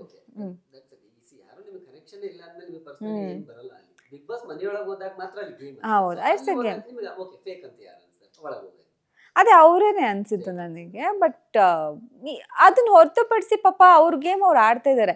ಅದನ್ನ ನಾವು ಫೇಕ್ ಅಂತ ಹೇಳಕ್ಕಾಗಲ್ಲ. ಅವ್ರು ನನಗೆ ಕೊಟ್ಟಿದ್ದ ಸ್ಟೇಟ್ಮೆಂಟಿಗೆ ನಾನು ತಿರ್ಗಸ್ ಅವ್ರಿಗೆ ಹೇಳಿದೆ, ನೀವೇ ಫೇಕು ನಾನಲ್ಲ ಅಂತ ಅಂದ್ಬಿಟ್ಟು ಹೇಳ್ದೆ ಬಿಟ್ರೆ, ಅವರು ಏನಂದ್ರೆ ಇನ್ನು ಸೈಲೆಂಟ್ ಕಾಮ್ ಆಗಿರ್ತಾರೆ. ಅವ್ರು ಏನಂದ್ರೆ ಯಾರ ಜೊತೆಗೂ ಅವರೇ ಹೋಗ್ಬಿಟ್ಟು ಮಾತಾಡ್ಸಲ್ಲ. ನಾವೇ ಹೋಗ್ಬಿಟ್ಟು ನಮ್ಮ ಎಫರ್ಟ್ ಹಾಕ್ಬಿಟ್ಟು ನಾವು ಮಾತಾಡಿಸ್ಬೇಕು, ಅವಾಗ ಅವ್ರು ಮಾತಾಡ್ತಾರೆ. ಅಂದರೆ ಅಲ್ಲಿ ಹೋಗ್ಬಿಟ್ಟು ಎಲ್ಲರ ಜೊತೆಗೂ ಕಂಫರ್ಟಬಲ್ ಆಗಿ ಇರಬೇಕು ಅಂತಾನೆ ಏನಿಲ್ಲ. ಅವ್ರ ಆಟ ಅವ್ರು ಆಡಕ್ಕೆ ಹೋಗಿದ್ದಾರೆ, ಅದೆಲ್ಲ ತಪ್ಪು ಅಂತಲೂ ನಾವು ಹೇಳೋಕ್ಕಾಗಲ್ಲ. She is playing Har game. ನಾನು ಒಂದ್ಸಲ ಜಗಳ ಆಡ್ಬೇಕಾದ್ರೆ ಅಲ್ಲಿ ಹಂಗೆ ಹೇಳಿದ್ನಲ್ಲ, ಅದಕ್ಕೆ ಇವಾಗ ಹೇಳಿದೆ. ಅದೇ ಅವರೇನೆ ಅನ್ಸಿದ್ದು ನನಗೆ. ಬಟ್ ಅದನ್ನ ಹೊರತುಪಡಿಸಿ ಪಾಪ ಅವ್ರ ಗೇಮ್ ಅವ್ರು ಆಡ್ತಾ ಇದ್ದಾರೆ. ಅದನ್ನ ನಾವು ಫೇಕ್ ಅಂತ ಹೇಳಕ್ಕಾಗಲ್ಲ. ಅವ್ರು ನನಗೆ ಕೊಟ್ಟಿದ್ದ ಸ್ಟೇಟ್ಮೆಂಟಿಗೆ ನಾನು ತಿರ್ಗಸ್ ಅವ್ರಿಗೆ ಹೇಳಿದೆ, ನೀವೇ ಫೇಕು ನಾನಲ್ಲ ಅಂತ ಅಂದ್ಬಿಟ್ಟು ಹೇಳ್ದೆ ಬಿಟ್ರೆ, ಅವರು ಏನಂದ್ರೆ ಇನ್ನು ಸೈಲೆಂಟ್ ಕಾಮ್ ಆಗಿರ್ತಾರೆ. ಅವ್ರು ಏನಂದ್ರೆ ಯಾರ ಜೊತೆಗೂ ಅವರೇ ಹೋಗ್ಬಿಟ್ಟು ಮಾತಾಡ್ಸಲ್ಲ. ನಾವೇ ಹೋಗ್ಬಿಟ್ಟು ನಮ್ಮ ಎಫರ್ಟ್ ಹಾಕ್ಬಿಟ್ಟು ನಾವು ಮಾತಾಡಿಸ್ಬೇಕು, ಅವಾಗ ಅವ್ರು ಮಾತಾಡ್ತಾರೆ. ಅಂದರೆ ಅಲ್ಲಿ ಹೋಗ್ಬಿಟ್ಟು ಎಲ್ಲರ ಜೊತೆಗೂ ಕಂಫರ್ಟಬಲ್ ಆಗಿ ಇರಬೇಕು ಅಂತಾನೆ ಏನಿಲ್ಲ. ಅವ್ರ ಆಟ ಅವ್ರು ಆಡಕ್ಕೆ ಹೋಗಿದ್ದಾರೆ, ಅದೆಲ್ಲ ತಪ್ಪು ಅಂತಲೂ ನಾವು ಹೇಳೋಕ್ಕಾಗಲ್ಲ. She is playing Har game. ನಾನು ಒಂದ್ಸಲ ಜಗಳ ಆಡ್ಬೇಕಾದ್ರೆ ಅಲ್ಲಿ ಹಂಗೆ ಹೇಳಿದ್ನಲ್ಲ, ಅದಕ್ಕೆ ಇವಾಗ ಹೇಳಿದೆ ಅಷ್ಟೇ. ಯಾರು ಇಲ್ಲ. ಕುತಂತ್ರಿ ಅಂತ ಯಾರು? ನನಗೆ ಇನಿಷಿಯಲಿ ಕುತಂತ್ರಿ ಅಪ್ರಾಮಾಣಿಕತೆ ಅಂತ ಅಂದ್ಬಿಟ್ಟು ಒಂದು ಸ್ಟಿಕ್ಕರ್ ಅಂಟಿಸೋದೊಂದು ಕೊಟ್ಟಾಗ ನಾನು ತೊಗೊಂಡೋಗಿ ಕುತಂತ್ರಿ, ಈ ಮನೆಯ ಕುತಂತ್ರಿ ಅಂತ ಸುರೇಶ್ ಅಣ್ಣಂಗೆ ಅಂಟಿಸಿದ್ದೆ. ಯಾಕಂದ್ರೆ ಅವ್ರು ಹಿಂಗೆ ಕುತ್ಕೊಂಡು ಸ್ಕೆಚ್ ಆಗ್ತಿರ್ತಾರೆ ಅಂತ. ಬಟ್ ಆಮೇಲೆ ಗೊತ್ತಾಯ್ತು ಪಾಪ ಈಸ್ ರಿಯಲಿ ಗುಡ್, ಆ ಥರ ಏನಿಲ್ಲ. ಅಂದರೆ ಅವ್ರು ಅರ್ಥ ಮಾಡ್ಕೊಂಡು ನಮ್ಮ ಜೊತೆ ಇದ್ದಾಗಲೇ ತಾನೇ ಅವ್ರು ಏನು ಅಂತ ಅರ್ಥ ಆಗೋದು. ಇನಿಷಿಯಲ್ ಡೇಸಲ್ಲಿ ನನಗೆ ಅವ್ರ ಬಗ್ಗೆ ಅನಿಸಿತ್ತು. ಬಟ್ ಲಾಸ್ಟ್ ವೀಕಲ್ಲಿ ಆ ಒಪಿನಿಯನ್ ಎಲ್ಲ ಕ್ಲಿಯರ್ ಆಗಿ ನಾನು ಹೊರಗಡೆ ಬರ್ಬೇಕಾದ್ರೆ ಅವ್ರು ತುಂಬ ಒಳ್ಳೆಯವರು ಅಂತ ಅನಿಸ್ತು. ಅದೇ ಆ ಟೈಮಲ್ಲಿ ಒಪಿನಿಯನ್ ಚೇಂಜ್ ಆಯ್ತು ಅವ್ರ ಬಗ್ಗೆ.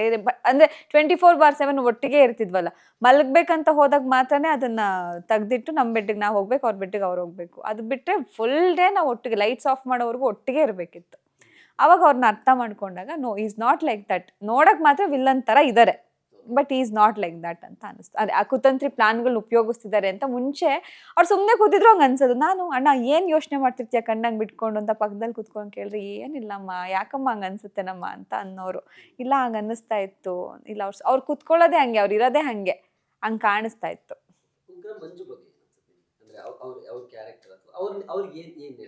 ಮಂಚಣ್ಣ ಸಖತ್ತಾಗಿ ಆಟ ಆಡ್ತಿದ್ದಾರೆ ಆ್ಯಕ್ಚುಲಿ. ಈಗ ಕೆಲವರು ಸೇಫ್ ಗೇಮ್ ಹೇಳ್ತಾರಲ್ಲ, ಈಗ ಸುಮ್ಮನೆ ಮಾತಾಡಲ್ಲ ಕೆಲವೊಂದು ಕಡೆ ವಾಯ್ಸ್ ರೈಸ್ ಮಾಡ್ತಾರೆ, ಕೆಲವೊಂದು ಕಡೆ ಮಾತಾಡೋದಿಲ್ಲ. This is all safe games. But Manjanna ಅಂತ ಬಂದಾಗ ಆಟಗಳನ್ನ ಸಖತ್ತಾಗಿ ಹೆಂಗೆ ಆಡ್ಬೇಕು ಹಂಗೆ ಆಡ್ತಿದ್ದಾರೆ. ಯಾರು ನಾನು ಟಾರ್ಗೆಟ್ ಮಾಡಿದ್ರು ಪರವಾಗಿಲ್ಲ. ಅಂದ್ರೆ ಈಗ ನಾನು ಹೆಂಗೆ ಅಂತಾರೆ, ನಾನು ಹೋಗಿ ಟಾರ್ಗೆಟ್ ಮಾಡಿದ್ರೆ ಅವರು ಬಂದು ನನ್ನನ್ನು ಟಾರ್ಗೆಟ್ ಮಾಡ್ತಾರೆ. ನಾನು ಒಂಚೂರು ಸೇಫಾಗಿ ಆಟ ಆಡೋಣ, ಗೆಲ್ಲಬೇಕು ಅಂತ ಆಡೋಣ ಅಂತ ಈಗ ನಾನು ಆಡ್ತಿರ್ತೀನಿ ಅನ್ನೋ ಥರ ಅಂದ್ಕೊಂಡ್ರೆ, ಮಂಜಣ್ಣ ಹಂಗಲ್ಲ, ನಾನು ಹೋಗಿ ಟಾರ್ಗೆಟ್ ಮಾಡ್ತೀನಿ, ನೀನು ಬೇಕಾದ್ರೆ ಬಂದು ನನ್ನ ಟಾರ್ಗೆಟ್ ಮಾಡು, ಆಟದ ಥರ ಆಡೋಣ, ಆ ಕ್ಯಾಟಗರಿ. ಅಂದರೆ ಬಿಗ್ ಬಾಸ್ ಮನೆಗೆ ಯಾವ ಥರ ವ್ಯಕ್ತಿತ್ವ ಬೇಕಿತ್ತು ಆ ಥರ ಎಕ್ಸಾಕ್ಟ್ ಆಗಿರೋದೇ ಮಂಜಣ್ಣ. ಎಲ್ಲೂ ಸೇಫ್ ಝೋನ್ ಇಲ್ಲ, ಎಲ್ಲೂ ನಾನು ಹಂಗಿರ್ಬೇಕು ಹಿಂಗಿರ್ಬೇಕು, ಅವ್ರಿಗೆ ಏನು ಅನ್ಸುತ್ತೆ ಅದು ಮಾಡ್ತಾ ಇರ್ತಾರೆ, ಆ ಥರ ಕ್ಯಾಟಗರಿಯಲ್ಲಿದ್ದಾರೆ. ಎಲ್ಲೋ ಒಂದು ಕಡೆ ನಾನು ಆಲ್ಮೋಸ್ಟ್ 2018 ಇಂಡಸ್ಟ್ರಿ ಬಂದಿದ್ದು ಇಮಿಡಿಯೇಟಾಗಿ ಲಾಕ್ಡೌನ್ ಆಯಿತು 2 ವರ್ಷ. 2019-20 ಇಟ್ ವಾಸ್ ಅ ಲಾಕ್ಡೌನ್. 2 ವರ್ಷ ಏನೂ ಯೂಸ್ ಆಗಲಿಲ್ಲ ನನಗೆ. 21ಇಂದ ಈ 24ವರೆಗೂ ನಾನು ಏನು ಪ್ರಾಜೆಕ್ಟ್ಸ್ಗಳು ಮಾಡಿದ್ದೀನಿ ಅದಷ್ಟೇ ಇವಾಗ ಸದ್ಯಕ್ಕೆ ಇದ್ದಿದ್ದು. Almost I have done 12 cinemas, 5 serials.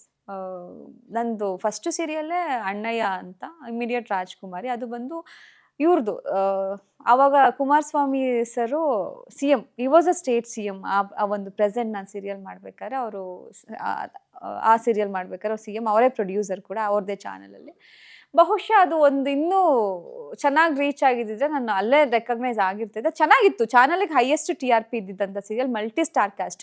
First ಸೀರಿಯಲಲ್ಲೇ ನನ್ನ ಅಪ್ಪ ಬಂದು ಅಭಿಜಿತ್ ಸರು, ಮಾವ ಬಂದು ಸತ್ಯಜಿತ್ ಸರು, ಅಣ್ಣ ಬಂದು ಹೊರಟ ಪ್ರಶಾಂತ್, ಎಲ್ಲ ಒಂಥರ ಎಲ್ಲ ಸಿನಿಮಾ ಆರ್ಟಿಸ್ಟ್ಗಳೇ. ನಾನೊಬ್ಳೆ ಹೊಸ ಹುಡುಗಿ ಇದ್ದಿದ್ದೀನಿ. ಮಿಕ್ಕಿದವರೆಲ್ಲ ಸಿನಿಮಾ ಆರ್ಟಿಸ್ಟ್ಗಳಿಗೆ ಹೈಯೆಸ್ಟ್ ಪೇಮೆಂಟ್ ಕೊಟ್ಬಿಟ್ಟು ಕರ್ಸಿದ. ನನಗೂ ಪೇಮೆಂಟ್ ತುಂಬ ಚೆನ್ನಾಗಿದೆ. ಫಸ್ಟ್ ಸೀರಿಯಲ್ಗೆ ಪರ್ ಡೇ 8,000 ತೊಗೋತಾ ಇದ್ದೆ ನಾನು. ಬಟ್ ಅದಾದ್ಮೇಲೆ ಸೀರಿಯಲ್ ಮುಗಿದ್ಮೇಲೆ ವಾಟ್ ನೆಕ್ಸ್ಟ್ ಅಂತ ಬಂದಾಗ ಅದೇ ಚಾನಲ್ ಇನ್ನೊಂದು ಸೀರಿಯಲ್ ಬಂತು, ರಾಜ್ಕುಮಾರಿ ಅಂತ. ಅವ್ರದ್ದೇ ಪ್ರೊಡಕ್ಷನಲ್ಲಿ, ಅಂದರೆ ನಿಖಿಲ್ ಕುಮಾರಸ್ವಾಮಿ ಸರ್ ಜೊತೆಗೆ ನನಗೆ ರೈಡರ್ ಅಂತ ಇನ್ನೊಂದು ಸಿನಿಮಾ ಸಿಗುತ್ತೆ. ಹಿಂಗೆ ಹೋಗ್ತಿರುತ್ತೆ. ಚೆನ್ನಾಗಿತ್ತು ಜರ್ನಿ. ಲೈಕ್ 100% ಸ್ಯಾಟಿಸ್ಫ್ಯಾಕ್ಷನ್ ಇಲ್ಲ, 75% ಓಕೆ, ಚೆನ್ನಾಗಿ ಹೋಗ್ತಾ ಇದೆ. ಈಗ ಇಂಡಸ್ಟ್ರಿ ಕೆರಿಯರ್ ಸಿನಿಮಾಗಳು ಬ್ಯಾಕ್ ಟು ಬ್ಯಾಕ್ ಸಿಗ್ತಿದೆ. ಎಲ್ಲೂ ಮನೇಲಿ ಕೂತ್ಕೋತಾ ಇರಲಿಲ್ಲ, ಕೆಲಸ ಅಂತೂ ಮಾಡ್ತಾ ಇದ್ದೆ. 2021ಇಂದ 24 ಈ ಸೆಪ್ಟೆಂಬರ್ವರೆಗೂ ಏನಾದರೂ ಒಂದು ಕೆಲಸ ಮಾಡ್ತಾನೆ ಇದ್ದೆ, ಖಾಲಿ ಅಂತೂ ಕೂತಿಲ್ಲ. ಮಧ್ಯದಲ್ಲಿ ಇನಾಗ್ರೇಷನ್ಸ್ ಅದು ಇದು, ಈಗ ಜಾಯ್ ಅಲಿಕಾಸ್, ಮಲ್ಬಾರ್ ಗೋಲ್ಡ್ಸ್ ಇವೆಲ್ಲ ಶೋರೂಮ್ ಇನಾಗ್ರೇಷನ್ಸ್ಗೂ ಕರೀತಾ ಇದ್ರು. ಒಳ್ಳೆ ಪೇಮೆಂಟ್ಸ್ ಇರ್ತಾ ಇತ್ತು. Good, life was good. But 100% satisfaction ಯಾವಾಗ ಸಿಗ್ತಾ ಇರಲಿಲ್ಲ ಅಂದರೆ, ಎಲ್ಲೋ ಒಂದು ಕಡೆ ಹೋಗಿರ್ತೀನಿ, ಯಾವುದೋ ಒಂದು ದೇವಸ್ಥಾನಕ್ಕೆ ಹೋಗಿರ್ತೀನಿ, ಒಂದು 4-5 ಜನ ಕಂಡುಹಿಡಿತಾರೆ, ಇನ್ನೊಂದು 4-5 ಜನಕ್ಕೆ ಯಾರದು ಅನ್ನೋದೊಂದಿರುತ್ತೆ. ಆ ಥರದ್ದೆಲ್ಲೋ ಒಂದು ಚೂರು ಬೇಜಾರಾಗ್ತಾ ಇತ್ತು ನನಗೆ. ಆ ಟೈಮಲ್ಲಿ ನನಗೆ ಈ ಸೆಪ್ಟೆಂಬರ್ 20th ನನಗೆ ಕಾಲ್ ಬಂದು, ಇನ್ನೊಂದು 5 ದಿನ ಇದೆ ಬಿಗ್ ಬಾಸ್ ಲಾಂಚ್ ಆಗೋಕ್ಕೆ ಅನ್ನೋ ಟೈಮಲ್ಲಿ, ಐ ಯು ಇಂಟ್ರೆಸ್ಟೆಡ್ ಅಂತ ಬಂತು. ನಾನು ಹೇಳಿದ್ನಲ್ಲ, ಸ್ಯಾಟಿಸ್ಫ್ಯಾಕ್ಷನ್ ಎಲ್ಲೋ ಒಂದು ಕಡೆ ನನಗೆ ನನ್ನ ಇದರಲ್ಲಿ ಇಂಡಸ್ಟ್ರಿ ಕೆರಿಯರಲ್ಲಿ ಒಂಚೂರು ಸಿಕ್ಕಿರಲಿಲ್ಲ. ಹಿಂಗೆ ಬಂದಿದ ತಕ್ಷಣ ಐ ವಾಸ್ ಲೈಕ್, ಏನು ಮಾಡೋದು ಆಗುತ್ತಾ? ಫಸ್ಟು ಇಮಿಡಿಯೇಟಾಗಿ ನನ್ನ ಕೈಲಿ ಆಗಲ್ಲ. ಬಿಗ್ ಬಾಸ್ ತುಂಬ ಮೆಂಟಲಿ ಸ್ಟ್ರಾಂಗ್ ಇರಬೇಕು ಆ ಡಿಸಿಷನ್ ತೊಗೊಳ್ಳೋದಕ್ಕೆ. ಬಟ್ ತೊಗೊಂಡಾದ್ಮೇಲೆ ಆ ಪ್ಲ್ಯಾಟ್ಫಾರ್ಮ್ನ ಚೂಸ್ ಮಾಡ್ಕೊಂಡ್ಮೇಲೆ ಇಷ್ಟು ದಿನ ನಾನು ರಿಯಲ್ ಲೈಫಲ್ಲಿ ಪಾತ್ರಗಳನ್ನ ನೋಡಿರ್ತಾರೆ. ರಿಯಲ್ ಲೈಫ್ ಏನು ಅಂತಲೂ ನಾನು ಪ್ರೂವ್ ಮಾಡ್ಕೋಬೋದು. ಮೀನ್ ವೈಲ್ ನಾನು ಯಾರು ಅಂತಲೂ ಗೊತ್ತಾಗುತ್ತೆ. This is very big platform. ಸಣ್ಣ ಮಕ್ಕಳಿಂದ ಅಜ್ಜಿ ತಾತನವ್ರಿಗೂ ಇಷ್ಟಪಟ್ಟು ನೋಡುವಂಥ ಏಕೈಕ ರಿಯಾಲಿಟಿ ಶೋ ಇದು ಬಿಗ್ ಬಾಸ್. ಅದು ಸ್ಪೆಷಲಿ ಎಲ್ಲ ಕಡೆ ಆಲ್ ಓವರ್ ವರ್ಲ್ಡಲ್ಲೇ ಇದಿದೆ ಬಿಗ್ ಬ್ರದರ್ಸು, ಸೊ ಆ ಥರದ್ದೊಂದು ಶೋನಲ್ಲಿ ನಾನು ಒಂದು ಪಾರ್ಟಿಸಿಪೇಟ್ ಮಾಡ್ತೀನಿ ಅಂತಂದಾಗ definitely it is like wow moment. ಒಳಗಡೆ ಹೋಗ್ಬೇಕಾದ್ರೆ 5 ದಿನದಲ್ಲಿ ಸ್ವಲ್ಪ ಹೆದರ್ಕೊತಾ ಇದ್ದೆ, ಹೋಗ್ಬಿಟ್ಟು ನಾನು ನಿಭಾಯಿಸ್ತೀನ, ಆಗುತ್ತಾ ಅಂತ. ಬಟ್ ಒಳಗೆ ಹೋದ್ಮೇಲೆ ಐ ಬಿಕಮ್ ಸ್ಟ್ರಾಂಗ್. ಇಲ್ಲ, ನಾನು ಸ್ಟ್ರಾಂಗ್ ಇದ್ದೀನಿ, ಆಗುತ್ತೆ ಅಂತ ಅನ್ಕೊಂಡು ಹೋಗಿ ಬಂದೆ. ಒಟ್ಟು ಹೊರಗೆ ಬಂದಲ್ಲ 50 ದಿನ ಆದಮೇಲೆ ಅಲ್ಲೊಂಚೂರು ಕನ್ಫ್ಯೂಷನ್. ಅಯ್ಯೋ, ಇಷ್ಟು ಬೇಗ ಬಂದ್ಬಿಟ್ನಾ, ಪ್ರೂವ್ ಮಾಡ್ಕೊಳಕ್ಕೆ ಮತ್ತೆ ಆಗಲಿಲ್ವಾ, ಆ ಸ್ಯಾಟಿಸ್ಫ್ಯಾಕ್ಷನ್ ನಂಗೆ ಮತ್ತೆ ಅದು ಸಿಕ್ಕಿಲ್ಲ ಅನ್ನೋ ಥರನೇ ಇತ್ತು. ಬಟ್ ಹೊರಗೆ ಬಂದಮೇಲೆ ಜನ ಪ್ರೀತಿಸೋದು ನೋಡಿದ್ರೆ, ಎಷ್ಟು ಇಷ್ಟಪಡೋದು ನೋಡಿದಾಗ ಓಕೆ, ಬಿಗ್ ಬಾಸ್ ವೇದಿಕೆ ನಂಗೆ ಎಲ್ಲಿ ಒಂಚೂರು ನನಗೇನೋ ಒಂದು ಸ್ಯಾಟಿಸ್ಫ್ಯಾಕ್ಷನ್ ಸಿಕ್ಕಿಲ್ಲ, ಅದು ಫುಲ್ಫಿಲ್ ಮಾಡ್ತು. ಆ್ಯಂಡ್ ಲೈಫ್ ಕಂಪ್ಲೀಟ್ ಅನ್ನಿಸ್ತು. ಜನ ಇಷ್ಟಪಡ್ತಿದ್ದಾರೆ ನನ್ನನ್ನು. ಎಲ್ಲೂ ಒಂದು -% ನನ್ನನ್ನು ಬಿಗ್ ಬಾಸ್ ವೇದಿಕೆ ಮಾಡಿಲ್ಲ. ನಾನೊಂದು ತುಂಬ ಪಾಸಿಟಿವ್ ಆಗಿ ಸ್ವೀಕರಿಸಿ, ತುಂಬ ಪಾಸಿಟಿವ್ ಆಗಿ ಆಚೆ ಜನಕ್ಕೆ ತೋರಿಸಿದೆ. ಇಡೀ ಜನನೂ ನನ್ನನ್ನು ಅಷ್ಟೇ ಇಷ್ಟಪಟ್ಟಿದ್ದಾರೆ. ಅದಕ್ಕೆ ನಾನು ತುಂಬ ಗ್ರೇಟ್ಫುಲ್ ಆಗಿರ್ತೀನಿ. ನಂದು ಬ್ಯಾಂಗ್ಳೂರು ರೂರಲ್, ಡಾಬಸ್ಪೇಟ್ ಅಂತ ಗೊತ್ತಾ ನಿಮಗೆ? ಅಲ್ಲಿ ಅದು ಹೆಂಗೆ ಅಂತಂದರೆ, ಹಿಂಗೆ ಸ್ಟಾರ್ಟ್ ಆದರೆ ತುಮಕೂರು, ಹಿಂಗೆ ಸ್ಟಾರ್ಟ್ ಆದರೆ ಬ್ಯಾಂಗ್ಳೂರು, ಆ ಮಧ್ಯದಲ್ಲಿರೋ ಊರು ನಂದು. ಹುಟ್ಟಿದ್ದು ಅಲ್ಲೇ, ಬೆಳೆದಿದ್ದು ಅಲ್ಲೇ. ಅಂದರೆ ನಮ್ಮ ಮಮ್ಮಿ ಡ್ಯಾಡಿ ಬ್ಯಾಂಗ್ಳೂರ್ನಲ್ಲಿದ್ದರು. ನಾನು ಅವಾಗವಾಗ ಅಲ್ಲೂ ಬರ್ತಿದ್ದೆ, ಇಲ್ಲೂ ಬರ್ತಾ ಇದ್ದೆ. ಸ್ಕೂಲಿಂಗೂ ಅಷ್ಟೇ, ಸ್ವಲ್ಪ ದಿನ ಇಲ್ಲಿ ಅಜ್ಜಿ ತಾತನ ಜೊತೆ, ಸ್ವಲ್ಪ ದಿನ ಮಮ್ಮಿ ಡ್ಯಾಡಿ ಜೊತೆ ಓದ್ತಾ ಇದ್ದಿದ್ದು. ಮಮ್ಮಿ ಡ್ಯಾಡಿ ಬ್ಯಾಂಗ್ಳೂರಲ್ಲೇ ಇದ್ದರು ಆವಾಗ. ಸೊ ಹಾಗೆ ನಂದು ಇಂಡಸ್ಟ್ರಿಗೆ ಬರ್ಬೇಕನ್ನೋದು ಯಾವ ಸಣ್ಣ ಥಾಟು ಇರಲಿಲ್ಲ, ಯಾವತ್ತೂ ಅಂದ್ಕೊಂಡು ಇರಲಿಲ್ಲ ನಾನು ಹೀರೋಯಿನ್ ಆಗ್ತೀನಿ ಅಂತ. ಅಂದ್ಕೊಂಡಿದ್ದು ಒಂದೇ, ಅಲ್ಲೊಂದು ಮಲ್ಬಾರ್ ಗೋಲ್ಡ್ಸ್ದು ಪೋಸ್ಟರ್ ಕಾಣಿಸ್ತಾ ಇತ್ತು, ತಮ್ಮನ್ನ ಅಥವಾ ಕರೀನಾ ಕಪೂರ್ ಅವ್ರದ್ದು. ನಂದೊಂದು ಹೋರ್ಡಿಂಗ್ಸ್ ಬರ್ಬೇಕು ಈ ಥರ ಅಂತ ಅನ್ಕೋತಿದ್ದೆ, ತುಮಕೂರು ಬ್ಯಾಂಗ್ಳೂರು ಹೈವೇನಲ್ಲಿ ನಾನು ನೋಡಬೇಕಾದ್ರೆ. ಇಂಡಸ್ಟ್ರಿಗೆ ಆಪರ್ಚುನಿಟಿ ಬಂತು, ಸೊ ಹಂಗೆ ಕೆರಿಯರ್ ಶುರುವಾಯಿತು ಅಷ್ಟೆ. ಡ್ಯಾಡಿ ಸ್ಕೂಲ್ ಹೆಡ್ ಮಾಸ್ಟರ್ ತುಮಕೂರಲ್ಲಿ. ಮಮ್ಮಿ ಮನೇಲೇ ಇರ್ತಾರೆ. ತಮ್ಮ ಎಲೆಕ್ಟ್ರಿಕಲ್ ಇಂಜಿನಿಯರು, ಇವಾಗ ಡಿಜಿಟಲ್ ಮಾರ್ಕೆಟಿಂಗ್ ಮಾಡ್ತಿದ್ದಾನೆ. ಸೊ ಓದಿರೋದು ಎಲೆಕ್ಟ್ರಿಕಲ್ ಇಂಜಿನಿಯರ್. ನಾನು ಆಚಾರ್ಯ ಇನ್ಸ್ಟಿಟ್ಯೂಟ್ಸಲ್ಲಿ ಎಲೆಕ್ಟ್ರಾನಿಕ್ಸ್ ಆ್ಯಂಡ್ ಕಮ್ಯುನಿಕೇಷನ್ ಓದಿರೋದು, ಇಂಜಿನಿಯರಿಂಗ್. 100% ನಾನು ಆರ್ಟಿಸ್ಟ್ ಆಗ್ಬೇಕು ಅನ್ಕೊಂಡಿರ್ಲಿಲ್ಲ. ಓದ್ಬೇಕಾದ್ರೆ ಎಲ್ಲೋ ಒಂದ್ ಕಡೆ ಕಾಲೇಜ್ ಫೆಸ್ಟಿಗೆ ಪಾರ್ಟಿಸಿಪೇಟ್ ಮಾಡಬೇಕು, ಡ್ಯಾನ್ಸ್ ಕಲಿಯೋಣ ಅಂತ ಹೋಗಿದ್ದು. ಅಲ್ಲಿ ನನಗೆ ಒಬ್ರು ಡೈರೆಕ್ಟರು, ಪ್ರೊಡ್ಯೂಸರು ಮ್ಯೂಸಿಕ್ನ ಕೇಳ್ಕೊಂಡಂತ ಬಂದಿದ್ರು. ಆವಾಗ ನಾನು ಡ್ಯಾನ್ಸ್ ಮಾಡೋದು ನೋಡ್ಬಿಟ್ಟು, I you interested in acting ಅಂತ ಕೇಳಿದ್ರು. ಇಲ್ಲ, ನನಗೆ ಆ್ಯಕ್ಟಿಂಗ್ ಎಲ್ಲ ನನಗೆ ಅಷ್ಟು ಬರಲ್ಲ, ನಂಗೆ ಗೊತ್ತಾಗಲ್ಲ ಅಂತ ನಾನು ಹೇಳಿದೆ. ಫಸ್ಟ್ ಸಿನಿಮಾ ಮಾಡಿದ್ದು ಸಂದೀಪ್ ಮತ್ತು ಬಾಲ್ಚಂದರ್ ಅಂತ. ಅವ್ರಿಗೆ ಅಂದರೆ ಅವ್ರ ಮ್ಯೂಸಿಕ್ಕಿಗೆ ಅಂತ ಬಂದಿದ್ರು ಹಂಸಲೇಖ ಅವ್ರ ಸ್ಟುಡಿಯೋನಲ್ಲಿ. ಅಂದರೆ ನನ್ನ ಕೊರಿಯೋಗ್ರಾಫರ್ ಇಲ್ಲಿದ್ದೀನಿ, ನೀವು ಇಲ್ಲೇ ಬನ್ನಿ, ನಾನು ಹೇಳ್ಕೊಡ್ತೀನಿ ಅಂತ ಹೇಳಿದರು. ನಾವು ಒಂದಷ್ಟು ಜನ ಹೋಗಿದ್ವಿ. ಅಲ್ಲಿ ನಾನು ಒಂದು ಹಾಲಲ್ಲಿ ಪ್ರಾಕ್ಟೀಸ್ ಮಾಡಬೇಕಾದ್ರೆ ನೀರು ಕುಡಿಯೋಕ್ಕಂತ ಆಚೆ ಬಂದೆ. ಆವಾಗ ಅದೇ ಲೈಕ್ ಚೆನ್ನಾಗಿ ಎಕ್ಸ್ಪ್ರೆಷನ್ಸ್ ಕೊಡ್ತಾ ಇದ್ದೀರಾ, ಇಂಟ್ರೆಸ್ಟ್ ಇದೆಯಾ ನಿಮಗೆ ಆ್ಯಕ್ಟ್ ಮಾಡೋಕ್ಕೆ ಅಂತ ಕೇಳಿದ್ರು. ಇಲ್ಲ ಇಲ್ಲ ಅಂತ. ಬಟ್ ಒಂದು ಕಡೆ ಆಸೆ ಯಾಕಿತ್ತು ಅಂದರೆ ನನ್ನ ಕಾಲೇಜಲ್ಲಿ ದಿನ ಶೂಟಿಂಗ್ಸ್ ನಡೀತಾ ಇತ್ತು.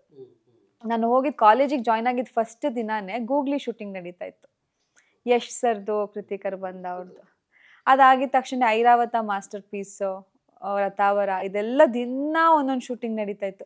ಅಲ್ಲಿ ಎಲ್ಲ ಸ್ಟಾರ್ಸ್ಗಳನ್ನೂ ನೋಡ್ತಿದ್ನಲ್ಲ ಕಾಲೇಜಲ್ಲಿ ಕೂತ್ಕೊಂಡು. ಸಮ್ಟೈಮ್ ದರ್ಶನ್ ಸರ್ ಎಲ್ಲ ಬಂದಾಗ ಬಂಕ್ ಹಾಕ್ಬಿಟ್ಟೆ ಅವ್ರು ಕೂತ್ಕೊಂಡು ನೋಡ್ತಾ ಇದ್ದೆ. ಅವ್ರು ನನಗೆ ಫೇವ್ರೆಟ್ ಸ್ಟಾರ್. ಸೊ ಕೂತ್ಕೊಂಡು ನೋಡ್ತಾ ಇರ್ತಿದ್ದೆ. ಅವಾಗ ಇಷ್ಟ ಆಗ್ತಿತ್ತು, ನಾನು ಆ ಥರ ಆ್ಯಕ್ಟ್ ಮಾಡಿದ್ರೆ ಎಷ್ಟು ಚೆನ್ನಾಗಿರುತ್ತಲ್ಲ ಅಂತ ಸುಮ್ಮನೆ ಎಲ್ಲೋ ಒಂದು thought, may be that is manifestation ಅನಿಸುತ್ತೆ. ನಾವೇನು ಅನ್ಕೋತೀವಿ ಅದು ಸ್ವಲ್ಪ ಅದು ಅನ್ಕೊಂಡಿದ್ದೆ ಚೆನ್ನಾಗಿರುತ್ತಲ್ವ ಅಂತ ಅನ್ಕೊಂಡಿದ್ದೆ. ಹಂಗೆ ಅನ್ಕೊಂಡು ಸ್ವಲ್ಪ ದಿನಕ್ಕೇ ಇಲ್ಲಿ ಈ ಥರದ್ದೊಂದು ಆಪರ್ಚುನಿಟಿ ಬರುತ್ತೆ. ಭಯ ಆಗುತ್ತೆ, ಇಲ್ಲ ನನಗೆ ಮಾಡೋಕ್ಕಾಗಲ್ಲ ಅಂತೀನಿ. ಅವರು ಇಲ್ಲ ಮಾಡಿ, ನಾವು ಹೇಳ್ಕೊಡ್ತೀವಿ ಅಂತ ಅಂತಾರೆ ಆ್ಯಕ್ಟಿಂಗ್ನ. ಆಮೇಲೆ ಆಯಿತು, ನಮ್ಮ ಪೇರೆಂಟ್ಸ್ ಜೊತೆ ಬಂದು ಮಾತಾಡಿ ಅವ್ರು ಒಪ್ಕೊಂಡ್ರೆ ನಾನು ಮಾಡ್ತೀನಿ ಅಂತ ಅಂದ್ಬಿಟ್ಟು ನಮ್ಮ ಅಪ್ಪ ಡ್ಯಾಡಿ ನಂಬರ್ ಕೊಟ್ಬಿಟ್ಟು ಬಂದಿದ್ದೆ. ಅವರು ಫೋನ್ ಮಾಡ್ಕೊಂಡು ಮನೆಗೆ ಬಂದು ಡಿಸ್ಕಸ್ ಮಾಡಿ ಮಮ್ಮಿ ಡ್ಯಾಡಿನ ಒಪ್ಪಿಸಿ ಆಯಿತು ಕಳಿಸ್ತೀವಿ. ಅದೇ ಮಮ್ಮಿ ಡ್ಯಾಡಿ ಇನಿಷಿಯಲಿ ಇಲ್ಲ, ನಮ್ಗೆ ಆಗಲ್ಲ, ನಮ್ಗೆ ಆ ಥರ ನಮಗೆ ಫ್ಯಾಮಿಲಿನೆಲ್ಲ ಫೇಸ್ ಮಾಡೋಕ್ಕಾಗಲ್ಲ, ಬಣ್ಣದ ಪ್ರಪಂಚ ನಮ್ಗೆ ಆಗಲ್ಲ ಅಂದರು. ನನ್ನ ತಮ್ಮ ವಾಸ್ ಲೈಕ್, ಏಯ್ ಮಾಡಿಸಿ, ಆಪರ್ಚುನಿಟಿ ಬಂದಾಗ ಯಾಕೆ. ಅವನೇ ಜಾಸ್ತಿ ಸಪೋರ್ಟ್ ಮಾಡಿರೋದೇ ನನ್ನ ತಮ್ಮ. ಇನ್ಫ್ಯಾಕ್ಟ್ ನನಗೆ ಇಂಡಸ್ಟ್ರಿನಲ್ಲಿ ಇವತ್ತರೆಗೂ ಇಲ್ಲಿವರೆಗೂ ಬಂದಿದ್ದೀನಿ ಅಂದರೆ ನನಗೆ ಪುಷ್ ಕೊಡ್ತಾನೆ ಅವ್ನು. ನಾನು ಆಗಲ್ಲ ಅಂತ ಹಿಂದೆ ಬಂದಾಗೆಲ್ಲ, ಹೋಗಿ ನಿನ್ನ ಕೈಲಿ ಆಗುತ್ತೆ, ಮಾಡ್ತೀಯ ಹೋಗು ಅಂತ ಪುಷ್ ಮಾಡೋದೇ ನನ್ನ ತಮ್ಮ. ಅವನು ಚಿಕ್ಕವನೇ, ಬಟ್ ಸ್ಟಿಲ್ ಆ ಥರದ್ದೊಂದು ಎನರ್ಜಿ ಬೂಸ್ಟ್ ಮಾಡ್ತಾನೆ. ಅವನು ಮಮ್ಮಿ ಡ್ಯಾಡಿಗೆ ಒಪ್ಸಿದ್ದು, ಮಾಡಲಿ, ಎಷ್ಟೊಂದು ಜನ ಎಷ್ಟು ಬ್ಯೂಟಿಫುಲ್ ಆಗಿರೋರೆಲ್ಲ ಕಾಯ್ತಿರ್ತಾರೆ ಒಂದು ಆಪರ್ಚುನಿಟಿಗೋಸ್ಕರ, ಮನೆ ಬಾಗ್ಲಿಗೆ ಬಂದಿರೋದನ್ನ ಯಾಕೆ ನೀವು ಇಗ್ನೋರ್ ಮಾಡ್ತಿದ್ದೀರಾ ಅಂತಂದಾಗ ಅಲ್ಲಿಂದ ನನ್ನ ಫಸ್ಟ್ ಸಿನಿಮಾ, ಸೀರಿಯಲ್ ಅಂತ ಹಿಂಗೆ ಕೆರಿಯರ್ ಶುರುವಾಗುತ್ತೆ ನನ್ನ ಜರ್ನಿ. ಇವತ್ತು ಬಿಗ್ ಬಾಸ್ಗೂ ಕೂಡ ಅವನು ಸುದೀಪ್ ಸರ್ ಬಿಗ್ ಫ್ಯಾನು ನನ್ನ ತಮ್ಮ. ಸೊ ನೀನು ಹೋಗಲೇಬೇಕು ಬಿಗ್ ಬಾಸ್ಗೆ, ಬಂದರೆ ಮಾತ್ರ ಮಿಸ್ ಮಾಡ್ಕೋಬೇಡ ಅಂತ ಹೇಳ್ತಾನೇ ಇರೋನು. ಈ ವರ್ಷ ಹೋಗು ಹೋಗು ಪ್ಲೀಸ್ ಹೋಗು ಅಂತ ನನ್ನನ್ನು ಪುಷ್ ಮಾಡಿದೆ ನನ್ನ ತಮ್ಮ. ಅವನಿಗೆ ಥ್ಯಾಂಕ್ಸ್ ಹೇಳಬೇಕು, ಬಿಕಾಸ್ ಅವ್ನು ಕಳಿಸಿದ್ದಕ್ಕೆ ಇವತ್ತು ನನ್ನನ್ನು ಇಷ್ಟು ಜನ ಇಷ್ಟಪಡ್ತಾ ಇರೋದು. ಇವಾಗ ನಾನು ಸುದೀಪ್ ಸರ್ಗೂ ಫ್ಯಾನು, ದರ್ಶನ್ ಸರ್ಗೂ ಫ್ಯಾನ್. ಇಬ್ರು ಇಷ್ಟ ಆಗ್ಬಿಟ್ರು, ಬಿಕಾಸ್ ಇಬ್ರು ಪರ್ಸ್ನಾಲಿಟೀಸ್ಗಳನ್ನ ಹತ್ರದಿಂದ ನೋಡಿದ್ನಲ್ಲ, ಇಬ್ರು ಒಬ್ರಿಗಿಂತ ಒಬ್ರು ಒಳ್ಳೆಯವರು ಅಂತ ಅನ್ಸುತ್ತೆ. ಇಬ್ರು ತುಂಬಾ ಇಷ್ಟ ಆದ್ರು ನನಗೆ. ಈ ಜರ್ನಿ ನಾನು ಕಂಟಿನ್ಯೂ ಮಾಡಬೇಕು, ನನ್ನನ್ನು ನಾನು ಸ್ಟಾರ್ ಆಗಿ ನೋಡ್ಕೋಬೇಕಂತ ಆಸೆ ಇದೆ ತುಂಬ. ಬಿಕಾಸ್ ಯಾವುದೂ ಅನ್ಕಂಪ್ಲೀಟ್ ಮಾಡೋಕ್ಕೆ ಇಷ್ಟ ಆಗಲ್ಲ, ಏನೇ ಇನ್ಕಂಪ್ಲೀಟ್ ಮಾಡೋಕ್ಕೆ ಯಾವುದೂ ಇನ್ಕಂಪ್ಲೀಟ್ ಮಾಡೋಕ್ಕೆ ನಂಗೆ ಇಷ್ಟ ಆಗಲ್ಲ. ಬಿಕಾಸ್ ಲೈಫ್ ಈ ಒಂದು ಯಾವ ಪ್ರೊಫೆಷನ್ನ ಚೂಸ್ ಮಾಡ್ಕೊಳ್ತೀವಿ ಅದ್ರಲ್ಲಿ ಅಚೀವ್ ಮಾಡಬೇಕು, ಯಾವುದೇ ಕೆಲಸ ಆಗಿರಲಿ. ಈಗ ಎಜುಕೇಷನ್ ಡಿಪಾರ್ಟ್ಮೆಂಟೇ ಇರ್ಬೋದು, ಅಥವಾ ನಾವು ಯಾವುದೇ ಒಂದು ಬಿಸ್ನೆಸ್ ಮಾಡ್ತೀವಿ ಅಂತ ಇರ್ಬೋದು, ಅದರಲ್ಲಿ ನಾವು ಸಕ್ಸಸ್ನ ನೋಡಬೇಕು. ಅದನ್ನು ನೋಡದೆ ನಾವು ಅರ್ಧಕ್ಕೆ ನಾವು ಕ್ವಿಟ್ ಮಾಡಿಬಿಟ್ವಿ ಅಂತಂದಾಗ ನಮ್ಮ ಲೈಫ್ ಲಾಂಗ್ ಒಂದು ರಿಗ್ರೆಟ್ ಇರುತ್ತೆ. ಸೊ ಈ ಒಂದು ಪ್ರೊಫೆಷನ್ನ ನಾನು ಚೂಸ್ ಮಾಡಿದ್ದೀನಿ, ನಾನು ಇಲ್ಲಿವರೆಗೂ ಬಂದಿದ್ದೀನಿ. ಅದು ಆಲ್ ಓನ್ ಎಫರ್ಟ್ಸ್, ಯಾರು ಬ್ಯಾಕ್ ಬೋನ್ ಇಲ್ಲ, ಯಾರು ಕೈ ಹಿಡಿದ ಜೊತೆಲಿ ನಡೆಸೋರಿಲ್ಲ. ಕುತ್ಕೊಂಡು ಕೆಲವ್ರು ಹೇಳ್ತಾರೆ ಅವ್ರಿಗೆ ಗಾಡ್ ಫಾದರ್ ಇದ್ದಾರೆ, ಹಂಗಿದ್ದಾರೆ ಹಿಂಗಿದ್ದಾರೆ ಅಂತ. ಯಾರೂ ಇಲ್ಲ. ನನ್ನ ಎಫರ್ಟ್ ನಾನು ಹಾಕ್ಕೊಂಡು, ನಾನು ಕಷ್ಟಪಡ್ಕೊಂಡೆ ಇಲ್ಲಿವರೆಗೂ ಬಂದಿರೋದು. ಏನೇ 1 ಲಕ್ಷ ಪೇಮೆಂಟ್ ಬಂದ್ರೂ ಅದರಲ್ಲಿ 50,000 ಸೇವ್ ಮಾಡಿ, 50,000 ಖರ್ಚಿಗೆ ಏನು ಬೇಕೋ ಅದನ್ನು ಮಾಡ್ಕೊಂಡು ಅವತ್ತಿಂದ ಮಾಡ್ಕೊಂಡು ಬಂದಿರೋದು. ಸೇವಿಂಗ್ಸ್ ಅಂತ ಮಾಡಿಕೊಂಡು ಏನೇ ಬಿಲ್ಡ್ ಮಾಡ್ಬೇಕು ನನ್ನ ಲೈಫ್ನ ಅಂತ ಬಂದಾಗ, ಸೊ ಹಾಗೆ ಬದುಕ್ತಾ ಇದ್ದೀನಿ. ಹಂಗಿದ್ದಾಗ ಈ ಪ್ರೊಫೆಷನಲ್ಲಿ ಇಲ್ಲಿವರೆಗೂ ಬಂದ ಮೇಲೆ ಆ ಒಂದು ಇದನ್ನು ನೋಡಬೇಕು. ಇವಾಗ ಹಿಂಗಿದೆ ಗ್ರಾಫ್, ಯಾವತ್ತು ಗ್ರಾಫ್ ಅಂತೂ ಹಿಂಗೆ ಇಳ್ದಿಲ್ಲ. ನಾನು ಇಂಡಸ್ಟ್ರಿ ಕಾಲಿಟ್ಟಾಗಿಂದ ಹಿಂಗೆ ಹೋಗ್ತಿದೆ, ಬಟ್ ಇದು ಸ್ವಲ್ಪ ಸ್ಲೋ ಪ್ರೋಸೆಸ್ಸಲ್ಲಿದೆ. ಬಟ್ ಅದು ಹೋಗಿ ಹಿಂಗೆ ಮುಟ್ಟಬೇಕು, ಅದು ಮುಟ್ತೀನಿ ಅನ್ನೋ ಕಾನ್ಫಿಡೆನ್ಸ್ ನನಗಿದೆ. ಅದಕ್ಕೆ ತಾಯಿ ಆಶೀರ್ವಾದನೂ ಇರುತ್ತೆ, ಚಾಮುಂಡೇಶ್ವರಿ ಅವ್ರದ್ದು ಅಂತ ನಾನು ನಂಬ್ತೀನಿ. ಹೋಗಿ ರೀಚ್ ಆಗ್ತೀನಿ ಆ ಗೋಲ್ನ. ಬಹುಶಃ ನಾನು ಇಟ್ಕೊಂಡಿರೋ ಗೋಲು, ಕನ್ಸುಗಳು, ಏನೇನು ಕನ್ಸುಗಳಿದೆ ಈಡೇರಿಸ್ಬೇಕು ಅಂತ, ಅದಕ್ಕಿಂತ ನನ್ನನ್ನು ತುಂಬ ಚೆನ್ನಾಗಿ ಅಂದರೆ ಎಕ್ಸಾಂಪಲ್, ನನ್ನನ್ನು ಯಾರು ತಾಳಿ ಕಟ್ತಾರೆ ನನ್ನ ಕುತ್ತಿಗೆಗೆ ನನಗೆ ಗೊತ್ತಿಲ್ಲ. ಅವ್ರಿಗೇನಾದ್ರು ಇಂಡಸ್ಟ್ರಿ ಇಷ್ಟ ಇದ್ದು ಸಪೋರ್ಟ್ ಮಾಡ್ತೀನಿ ಅನ್ನೋದಾದ್ರೆ ನಂಗೆ ತುಂಬ ಇಷ್ಟ. ಅಂಥ ಹುಡುಗನೇ ಸಿಗಲಿ, ಐ ಮೀನ್ ನನಗೆ ಫಸ್ಟ್ಲಿ ಸಪೋರ್ಟ್ ಮಾಡೋ ಹುಡುಗನೇ ಬೇಕು. ನನ್ನ ಕೆರಿಯರಿಗೆ ಸಪೋರ್ಟ್ ಮಾಡಿಕೊಂಡು, ಈಗ ಎಕ್ಸಾಂಪಲ್ ಆಲಿಯಾ ಭಟ್ ಇದ್ದಾರೆ, ಈಗ ನಮ್ಮ ಇಂಡಸ್ಟ್ರಿಯಲ್ಲಿ ಅದಿತಿ ಪ್ರಭುದೇವನು ಇದ್ದಾರೆ, ಎಷ್ಟು ಸಪೋರ್ಟ್ ಮಾಡ್ತಾರೆ ಹಸ್ಬೆಂಡ್. ಆ ಥರ ಇರಬೇಕು. ಇನ್ ಕೇಸ್ ನೀನು ಅದನ್ಗೆ ಇಷ್ಟನೇ ಇಲ್ಲ ಇಂಡಸ್ಟ್ರಿ ಅಂತಂದರೆ, ನನ್ನ ಕನ್ಸುಗಳನ್ನ ಅದಕ್ಕಿಂತ ಹೆಚ್ಚಾಗಿ ನೀನು ಎಷ್ಟು ಚೆನ್ನಾಗಿ ನೋಡ್ಕೋತೀಯ, ನನ್ನನ್ನು ಎಷ್ಟು ಪ್ರೀತಿ ಕೊಡ್ತೀಯ, ಹಂಗಿದ್ರೆ ಬೇಕಾದ್ರೆ ಆಯಿತು, ನಾನು ಇಂಡಸ್ಟ್ರಿ ಕ್ವಿಟ್ ಮಾಡ್ತೀನಿ, ನಾನು ತುಂಬ ಪ್ರೀತಿಯಿಂದ ನೆಮ್ಮದಿಯಾಗಿ ನೋಡ್ಕೊಳ್ಳೋದಾದರೆ ಅದಕ್ಕೂ ಓಕೆ ನಾನು. ಅದು ಇಂಡಸ್ಟ್ರಿನೂ ಬಿಟ್ಬಿಡು, ನಾನು ಇನ್ನೊಂದು ಚೆನ್ನಾಗೂ ನೋಡ್ಕೊಳ್ಳಲ್ಲ, ಬರೀ ಇರಿಟೇಟ್ ಮಾಡ್ತೀನಿ ಅಂದರೆ ನಂಗೆ ಮದುವೆನೂ ಬೇಡ, ಏನೂ ಬೇಡ, ಹಿಂಗೆ ಎದ್ಬಿಡ್ತೀನಿ. But thanks. ಹೌದು, ನಿಜ ನಿಜ ನಿಜ, ಬೇಕು ಬೇಕು. ನನಗೇನಿಲ್ಲ, ಒಳ್ಳೆ ಹುಡುಗ ಸಿಕ್ಕರೆ ನಾಳೆನೂ ಮದುವೆ ಆಗ್ತೀನಿ, ಸಿಕ್ಕಿಲ್ಲ ಅಂತಲೇ ಇನ್ನೂ 2-3 ವರ್ಷ ವೆಯ್ಟ್ ಮಾಡಿದ್ರು ಮಾಡ್ತೀನಿ. ಸೊ ಆ ಥರ ನನಗೆ ಅಂಡರ್ಸ್ಟ್ಯಾಂಡಿಂಗ್, ಐ ಮೀನ್ ತುಂಬ ಅರ್ಥ ಮಾಡ್ಕೊಳ್ಳೋಂಥ ಹುಡುಗ ಬೇಕು. ಈಗ ತುಂಬ ಅವಾಗೆಲ್ಲ ಒಂದು ಟೈಮಲ್ಲಿ ಅಂತ ಇದ್ದೆ, ನನ್ನ ಮದುವೆ ಆಗೋ ಹುಡುಗ ಹೈಟ್ ಇರಬೇಕು, ನಮ್ಮ ದರ್ಶನ್ ಸರ್ ಥರ ಟಾಲ್ ಇರಬೇಕು, ತುಂಬ ಸ್ಟ್ರಾಂಗ್ ಆಗಿರಬೇಕು, ಗತ್ತಿರಬೇಕು, ಈ ಥರ ಎಲ್ಲ ಅನ್ಕೋತಾ ಇದ್ದೆ. ಬಟ್ ಇವಾಗಿನ ಸಿಚುಯೇಷನ್ಸ್ಗಳು ಹೆಂಗಿದೆ ಅಂದರೆ, ಈಗ ಪ್ರೆಸೆಂಟ್ಲಿ ಇವಾಗ ಒಂದು 2-3 ವರ್ಷದ ಲೈಫ್ ಎಲ್ಲರದ್ದು ಹೆಂಗಾಗ್ಬಿಟ್ಟಿದೆ ಅಂದರೆ, ನಮ್ಮನ್ನು ಎಷ್ಟು ಅರ್ಥ ಮಾಡ್ಕೋತಾರೆ, ನಾವೆಷ್ಟು ನೆಮ್ಮದಿಯಾಗಿರ್ತೀವಿ ಒಟ್ಟೊಟ್ಟಿಗೆ, ನಮ್ಮಿಬ್ಬರ ಮಧ್ಯೆ ಅಂಡರ್ಸ್ಟ್ಯಾಂಡಿಂಗೇ ತುಂಬ ಮ್ಯಾಟರ್ ಆಗುತ್ತೆ ಇವಾಗ. ಅದಿಲ್ಲ ಅಂತಂದರೆ ಏನಿದ್ರು ಲೈಫಲ್ಲಿ ವೇಸ್ಟ್. ಸೊ ಇವಾಗ ನನಗೆ ಈ ಲುಕ್ಸ್ ಹಿಂಗೆ ಇರಬೇಕು, ಹಾಗೆ ಇರಬೇಕು ಅಂತಲೂ ಏನಿಲ್ಲ, ತೀರಾ ಲಕ್ಸುರಿಯಸ್ ಆಗಿರಬೇಕು, ನಾನು ಹೋಗಿ ಅವ್ರ ಮನೆಗೆ ಸೆಟ್ಲ್ ಆಗ್ಬಿಟ್ಟು ಕುತ್ಕೊಂಡು ತಿನ್ನಬೇಕು ಅನ್ನೋದು ಏನಿಲ್ಲ, ಚೆನ್ನಾಗಿ ನೋಡಿಕೊಂಡು ನೆಮ್ಮದಿಯಿಂದ ಇರಬೇಕು ಅಷ್ಟೇ. ಆಮೇಲೆ ನನಗೆ ಈ ಡಿವೋರ್ಸ್ ಕಾನ್ಸೆಪ್ಟ್ನೆಲ್ಲ ನಾನು ನಂಬಲ್ಲ. ನಂಗೆ ಒಂದ್ಸಲ ಮದುವೆ ಅಂತ ಆದರೆ ಲೈಫ್ ಲಾಂಗ್ ಇಬ್ಬರು ಒಟ್ಟಿಗೆ ಚೆನ್ನಾಗಿರೋ ಥರ, ಎರಡೂ ಫ್ಯಾಮಿಲೀಸು ಚೆನ್ನಾಗಿರೋ ಥರ ಇರಬೇಕೆ ಹೊರತು ಮಧ್ಯದಲ್ಲಿ ಏನೋ ಒಂದು ಮಿಸ್ಅಂಡರ್ಸ್ಟ್ಯಾಂಡಿಂಗ್ ಬಂತು ಅಂತ ಬ್ರೇಕ್ ಆಗೋದಿದೆಯಲ್ಲ, ಅದನ್ನು ನನಗೆ ಡೈಜೆಸ್ಟ್ ಮಾಡ್ಕೊಳಕ್ಕಾಗಲ್ಲ. ಆ್ಯಂಡ್ ಸಮ್ಟೈಮ್ಸ್ ನನಗೆ ಅಯ್ಯೋ ಅವ್ನು ಕೆಟ್ಟವನು, ನನಗೆ ಅವನ ಜೊತೆ ಲೈಫ್ ಇರೋಕ್ಕಾಗ್ತಿಲ್ಲ ಅಂತ ಅಂದ್ಬಿಟ್ಟು ಬಿಟ್ಬಿಡೋಕ್ಕೂ ನನ್ನ ಕೈನಲ್ಲಿ ಆಗಲ್ಲ. ಅವ್ನು ಎಂಥವನೇ ಆದರೂ ನನ್ನ ತಾಳಿ ಕಟ್ಟಿದ್ಮೇಲೆ ಅವ್ನು ನನ್ನ ಗಂಡನೇ, ಬಿಟ್ಟೋಗೋಕ್ಕಾಗಲ್ಲ, ನಾನು ಬಿಡೋದು ಇಲ್ಲ. ಅದು ಹೇಳ್ದ ಡಿವೋರ್ಸ್ ಕಾನ್ಸೆಪ್ಟ್ನೇ ನಾನು ನಂಬಲ್ಲ. ಸೊ ನಾನು ಹಂಗೆ ಬದುಕಬೇಕು ಅಂದಾಗ ಮದುವೆ ಆಗೋದಕ್ಕೂ ಮುಂಚೆನೇ ಸ್ವಲ್ಪ ಯೋಚನೆ ಮಾಡಿ ಒಳ್ಳೆ ಹುಡುಗನ ಮದುವೆ ಆಗಬೇಕು ಅನ್ನೋ ಆಸೆ ಇದೆ ಅಷ್ಟೇ.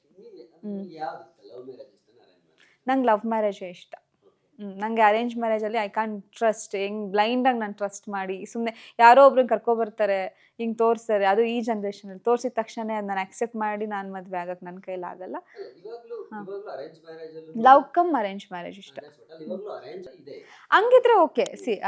ಇಮಿಡಿಯೇಟ್ ಆಗ್ಬಿಟ್ರೆ ಅದು ಕಷ್ಟ ಆಗ್ಬಿಡುತ್ತೆ ಬಹುಶಃ. ಎರಡೂ ಫ್ಯಾಮಿಲಿ ನೋಡಿ ಇಷ್ಟಪಟ್ಟು, ಅದು ಇನ್ನೂ ರೆಸ್ಪೆಕ್ಟ್ಫುಲ್, ಅದಕ್ಕಿಂತ ಗೌರವವಾಗಿ ಮದುವೆ ಆಗೋದು ಇನ್ನೇನಿದೆ. ಎರಡು ಫ್ಯಾಮಿಲಿನೂ ಇಷ್ಟಪಟ್ಟು ಮದುವೆ ಮಾಡ್ಕೊತಾರೆ ಅಂತಂದಾಗ ಆ್ಯಕ್ಚುಲಿ ರೆಸ್ಪೆಕ್ಟ್ಫುಲ್. ಅದೇ ಅರ್ಥ ಮಾಡ್ಕೊಳ್ಳೋ ಟೈಮ್ ಸಿಕ್ಕಿ, ಈ ನಮ್ಮ ಫ್ಯಾಮಿಲಿಗೆ ಅವ್ರು ಇಷ್ಟ ಆಗಿ, ಅವರಿಗೂ ನಾವು ಇಷ್ಟ ಆಗಿ, ಅವ್ರೇನು ಅಂತ ಕಂಪ್ಲೀಟ್ ಅರ್ಥ ಆದರೆ, ನಮ್ಮ ನಂಬಿಕೆ ಬಂದರೆ, ಚೆನ್ನಾಗಿ ನೋಡ್ಕೊತಾರೆ ಅನ್ನೋ ನಂಬಿಕೆ ಬಂದರೆ ಬಹುಶಃ ಅದು ತುಂಬ ರೆಸ್ಪೆಕ್ಟ್ಫುಲ್ ಆಗಿ ನಾವು ಮದುವೆ ಆಗ್ಬೋದು ಸಮಾಜದಲ್ಲಿ. ಲವ್ ಮ್ಯಾರೇಜ್ ಅಂತ ಯಾಕೆ ಹೇಳಿದ್ರೆ, ಈಗ ಈಗಿನ ಸಿಚುಯೇಷನ್ಸ್ಗೆ ಹೇಳ್ತೀನಿ, ಅವಾಗೆಲ್ಲ ತುಂಬ ಚೆನ್ನಾಗಿರ್ತಿತ್ತು ಅರೇಂಜ್ ಮ್ಯಾರೇಜ್, ಲವ್ ಮ್ಯಾರೇಜಿಗೆ ವ್ಯಾಲ್ಯೂನೇ ಇರ್ತಿರ್ಲಿಲ್ಲ. ಬಟ್ ಈಗ ಹೆಂಗಾಗ್ತಿದೆ ಅಂತಂದರೆ, ನಾವು ಅಷ್ಟು ವರ್ಷಗಳು ಲವ್ ಮಾಡಿ, ಅಂದರೆ ನನ್ನ ಫ್ರೆಂಡ್ಸ್ಗಳದ್ದು, ನಾನು ಯಾರನ್ನೂ ವರ್ಷಾನುಗಟ್ಲೆ ಯಾರನ್ನೂ ಲವ್ ಮಾಡಿಲ್ಲ, ವರ್ಷಾನುಗಟ್ಲೆ ಲವ್ ಮಾಡಿರೋವಂಥವ್ರು ಮದುವೆ ಆದಾಗ ಅಂಡರ್ಸ್ಟ್ಯಾಂಡಿಂಗ್ ಇಲ್ಲದೆ ಡಿವೋರ್ಸ್ಗಳು ತೊಗೊಳ್ಳೋದು, ದೂರ ಆಗೋದು, ಜಗಳ ಆಡೋದು, ಇದನ್ನು ನೋಡಿದ್ದೀನಿ ನಾನು. ಲವ್ ಮಾಡಿ ಎಲ್ಲ ಗೊತ್ತಿದ್ರು, ಇಬ್ರು ಹುಡುಗಿಗೆ ಎಲ್ಲ ಗೊತ್ತಿರುತ್ತೆ, ಅಪ್ ಆ್ಯಂಡ್ ಡೌನ್ಸ್ ಎಲ್ಲ ಗೊತ್ತಿರುತ್ತೆ ಅವ್ರ ಬಗ್ಗೆ, ಆದ್ರೂ ಆ ಥರ ಇರುತ್ತೆ. ಇನ್ನು ಅರೇಂಜ್ ಮ್ಯಾರೇಜ್ ಅಂತ ಬಂದಾಗ ಗೊತ್ತೇ ಇರಲ್ವಲ್ಲ, ಅವ್ರ ಪಾಸ್ಟ್ ಲೈಫ್ ಏನಿತ್ತು, ಏನು ಮಾಡಿದ್ರು ಅನ್ನೋದೇ ನಮಗೆ ಗೊತ್ತಿರಲ್ಲ, ಏನು ಹೇಳ್ತಾರೆ ಅಷ್ಟನ್ನೇ ನಾವು ಟ್ರಸ್ಟ್ ಮಾಡಬೇಕಾಗಿರುತ್ತೆ ಈ ಒಂದು ಸಿಟಿ ಲೈಫಲ್ಲಿ. ಸೊ ಹಾಗಾಗಿ ಲವ್ ಮ್ಯಾರೇಜ್ ಅಂದೆ. ಬಟ್ ಅರ್ಥ ಮಾಡ್ಕೊಳ್ಳೋಕೆ ಟೈಮ್ ಸಿಕ್ತು, ಅವ್ರ ಬಗ್ಗೆ ಎಲ್ಲ ನಮಗೆ ಗೊತ್ತಿತ್ತು, ಮನೆಯಲ್ಲೇ ನೋಡಿ ಮದುವೆ ಮಾಡ್ತಾರೆ ಅಂದರೆ ಅದು ತುಂಬ ರೆಸ್ಪೆಕ್ಟ್ಫುಲ್ ಆಗಿರುತ್ತೆ, ಶಾಸ್ತ್ರೋಕ್ತವಾಗಿ ನೀಟಾಗಿ ಮದುವೆ ಆಗ್ಬೋದು. ಹೌದು ಸರ್, ದರ್ಶನ್ ಸರ್ ನನಗೆ ಆಚೆ ಏನು ರಗಡಾಗಿ ಕಾಣಿಸ್ತಾರೆ, ಅವರು ಅಷ್ಟೇ ಮಗುವಿನ ಮನಸ್ಸು ಸರ್. ಅವರು ಒಬ್ರನ್ನ ಟ್ರಸ್ಟ್ ಮಾಡ್ತಾರೆ ಅಂತಂದರೆ ತುಂಬ ಟ್ರಸ್ಟ್ ಮಾಡ್ತಾರೆ, ಅವರು ಹೇಟ್ ಮಾಡೋದೇ ಇಲ್ಲ, ಆ ಥರ ಸ್ವಭಾವ. ತುಂಬ ಹ್ಯುಮ್ಯಾನಿಟಿ ಇರೋ ಅಂಥವ್ರು. ಆ್ಯಂಡ್ ನೀವು ಅಬ್ಸರ್ವ್ ಮಾಡಿರ್ಬೋದು, ಯಾರು ಪ್ರಾಣಿ ಪಕ್ಷಿಗಳನ್ನ ತುಂಬ ಪ್ರೀತಿಸ್ತಾರೆ ಅವ್ರಿಗೆ ತುಂಬ ಕರುಣೆ, ಒಂಥರ ಹೆಂಗರಳು ಅಂತಾರಲ್ಲ, ಆ ಥರ ಮನೋಭಾವ ಇರೋ ವ್ಯಕ್ತಿ. ನನಗೆ ಅದಕ್ಕೆ ಅವ್ರು ತುಂಬ ಇಷ್ಟ ಆಗೋದು. ಅವ್ರು ಏನು ನಾವು ಆನ್ ಸ್ಕ್ರೀನಲ್ಲಿ ಏನು ನೋಡ್ತೀವಿ ಅದೇ ಥರ ಅವ್ರು ರಿಯಲ್ ಲೈಫ್ನಲ್ಲೂ ಕೂಡ ಇರೋವಂಥ ವ್ಯಕ್ತಿ. ಅದು ನಂಗೆ ತುಂಬ ಇಷ್ಟ ಆಗುತ್ತೆ ಸರ್.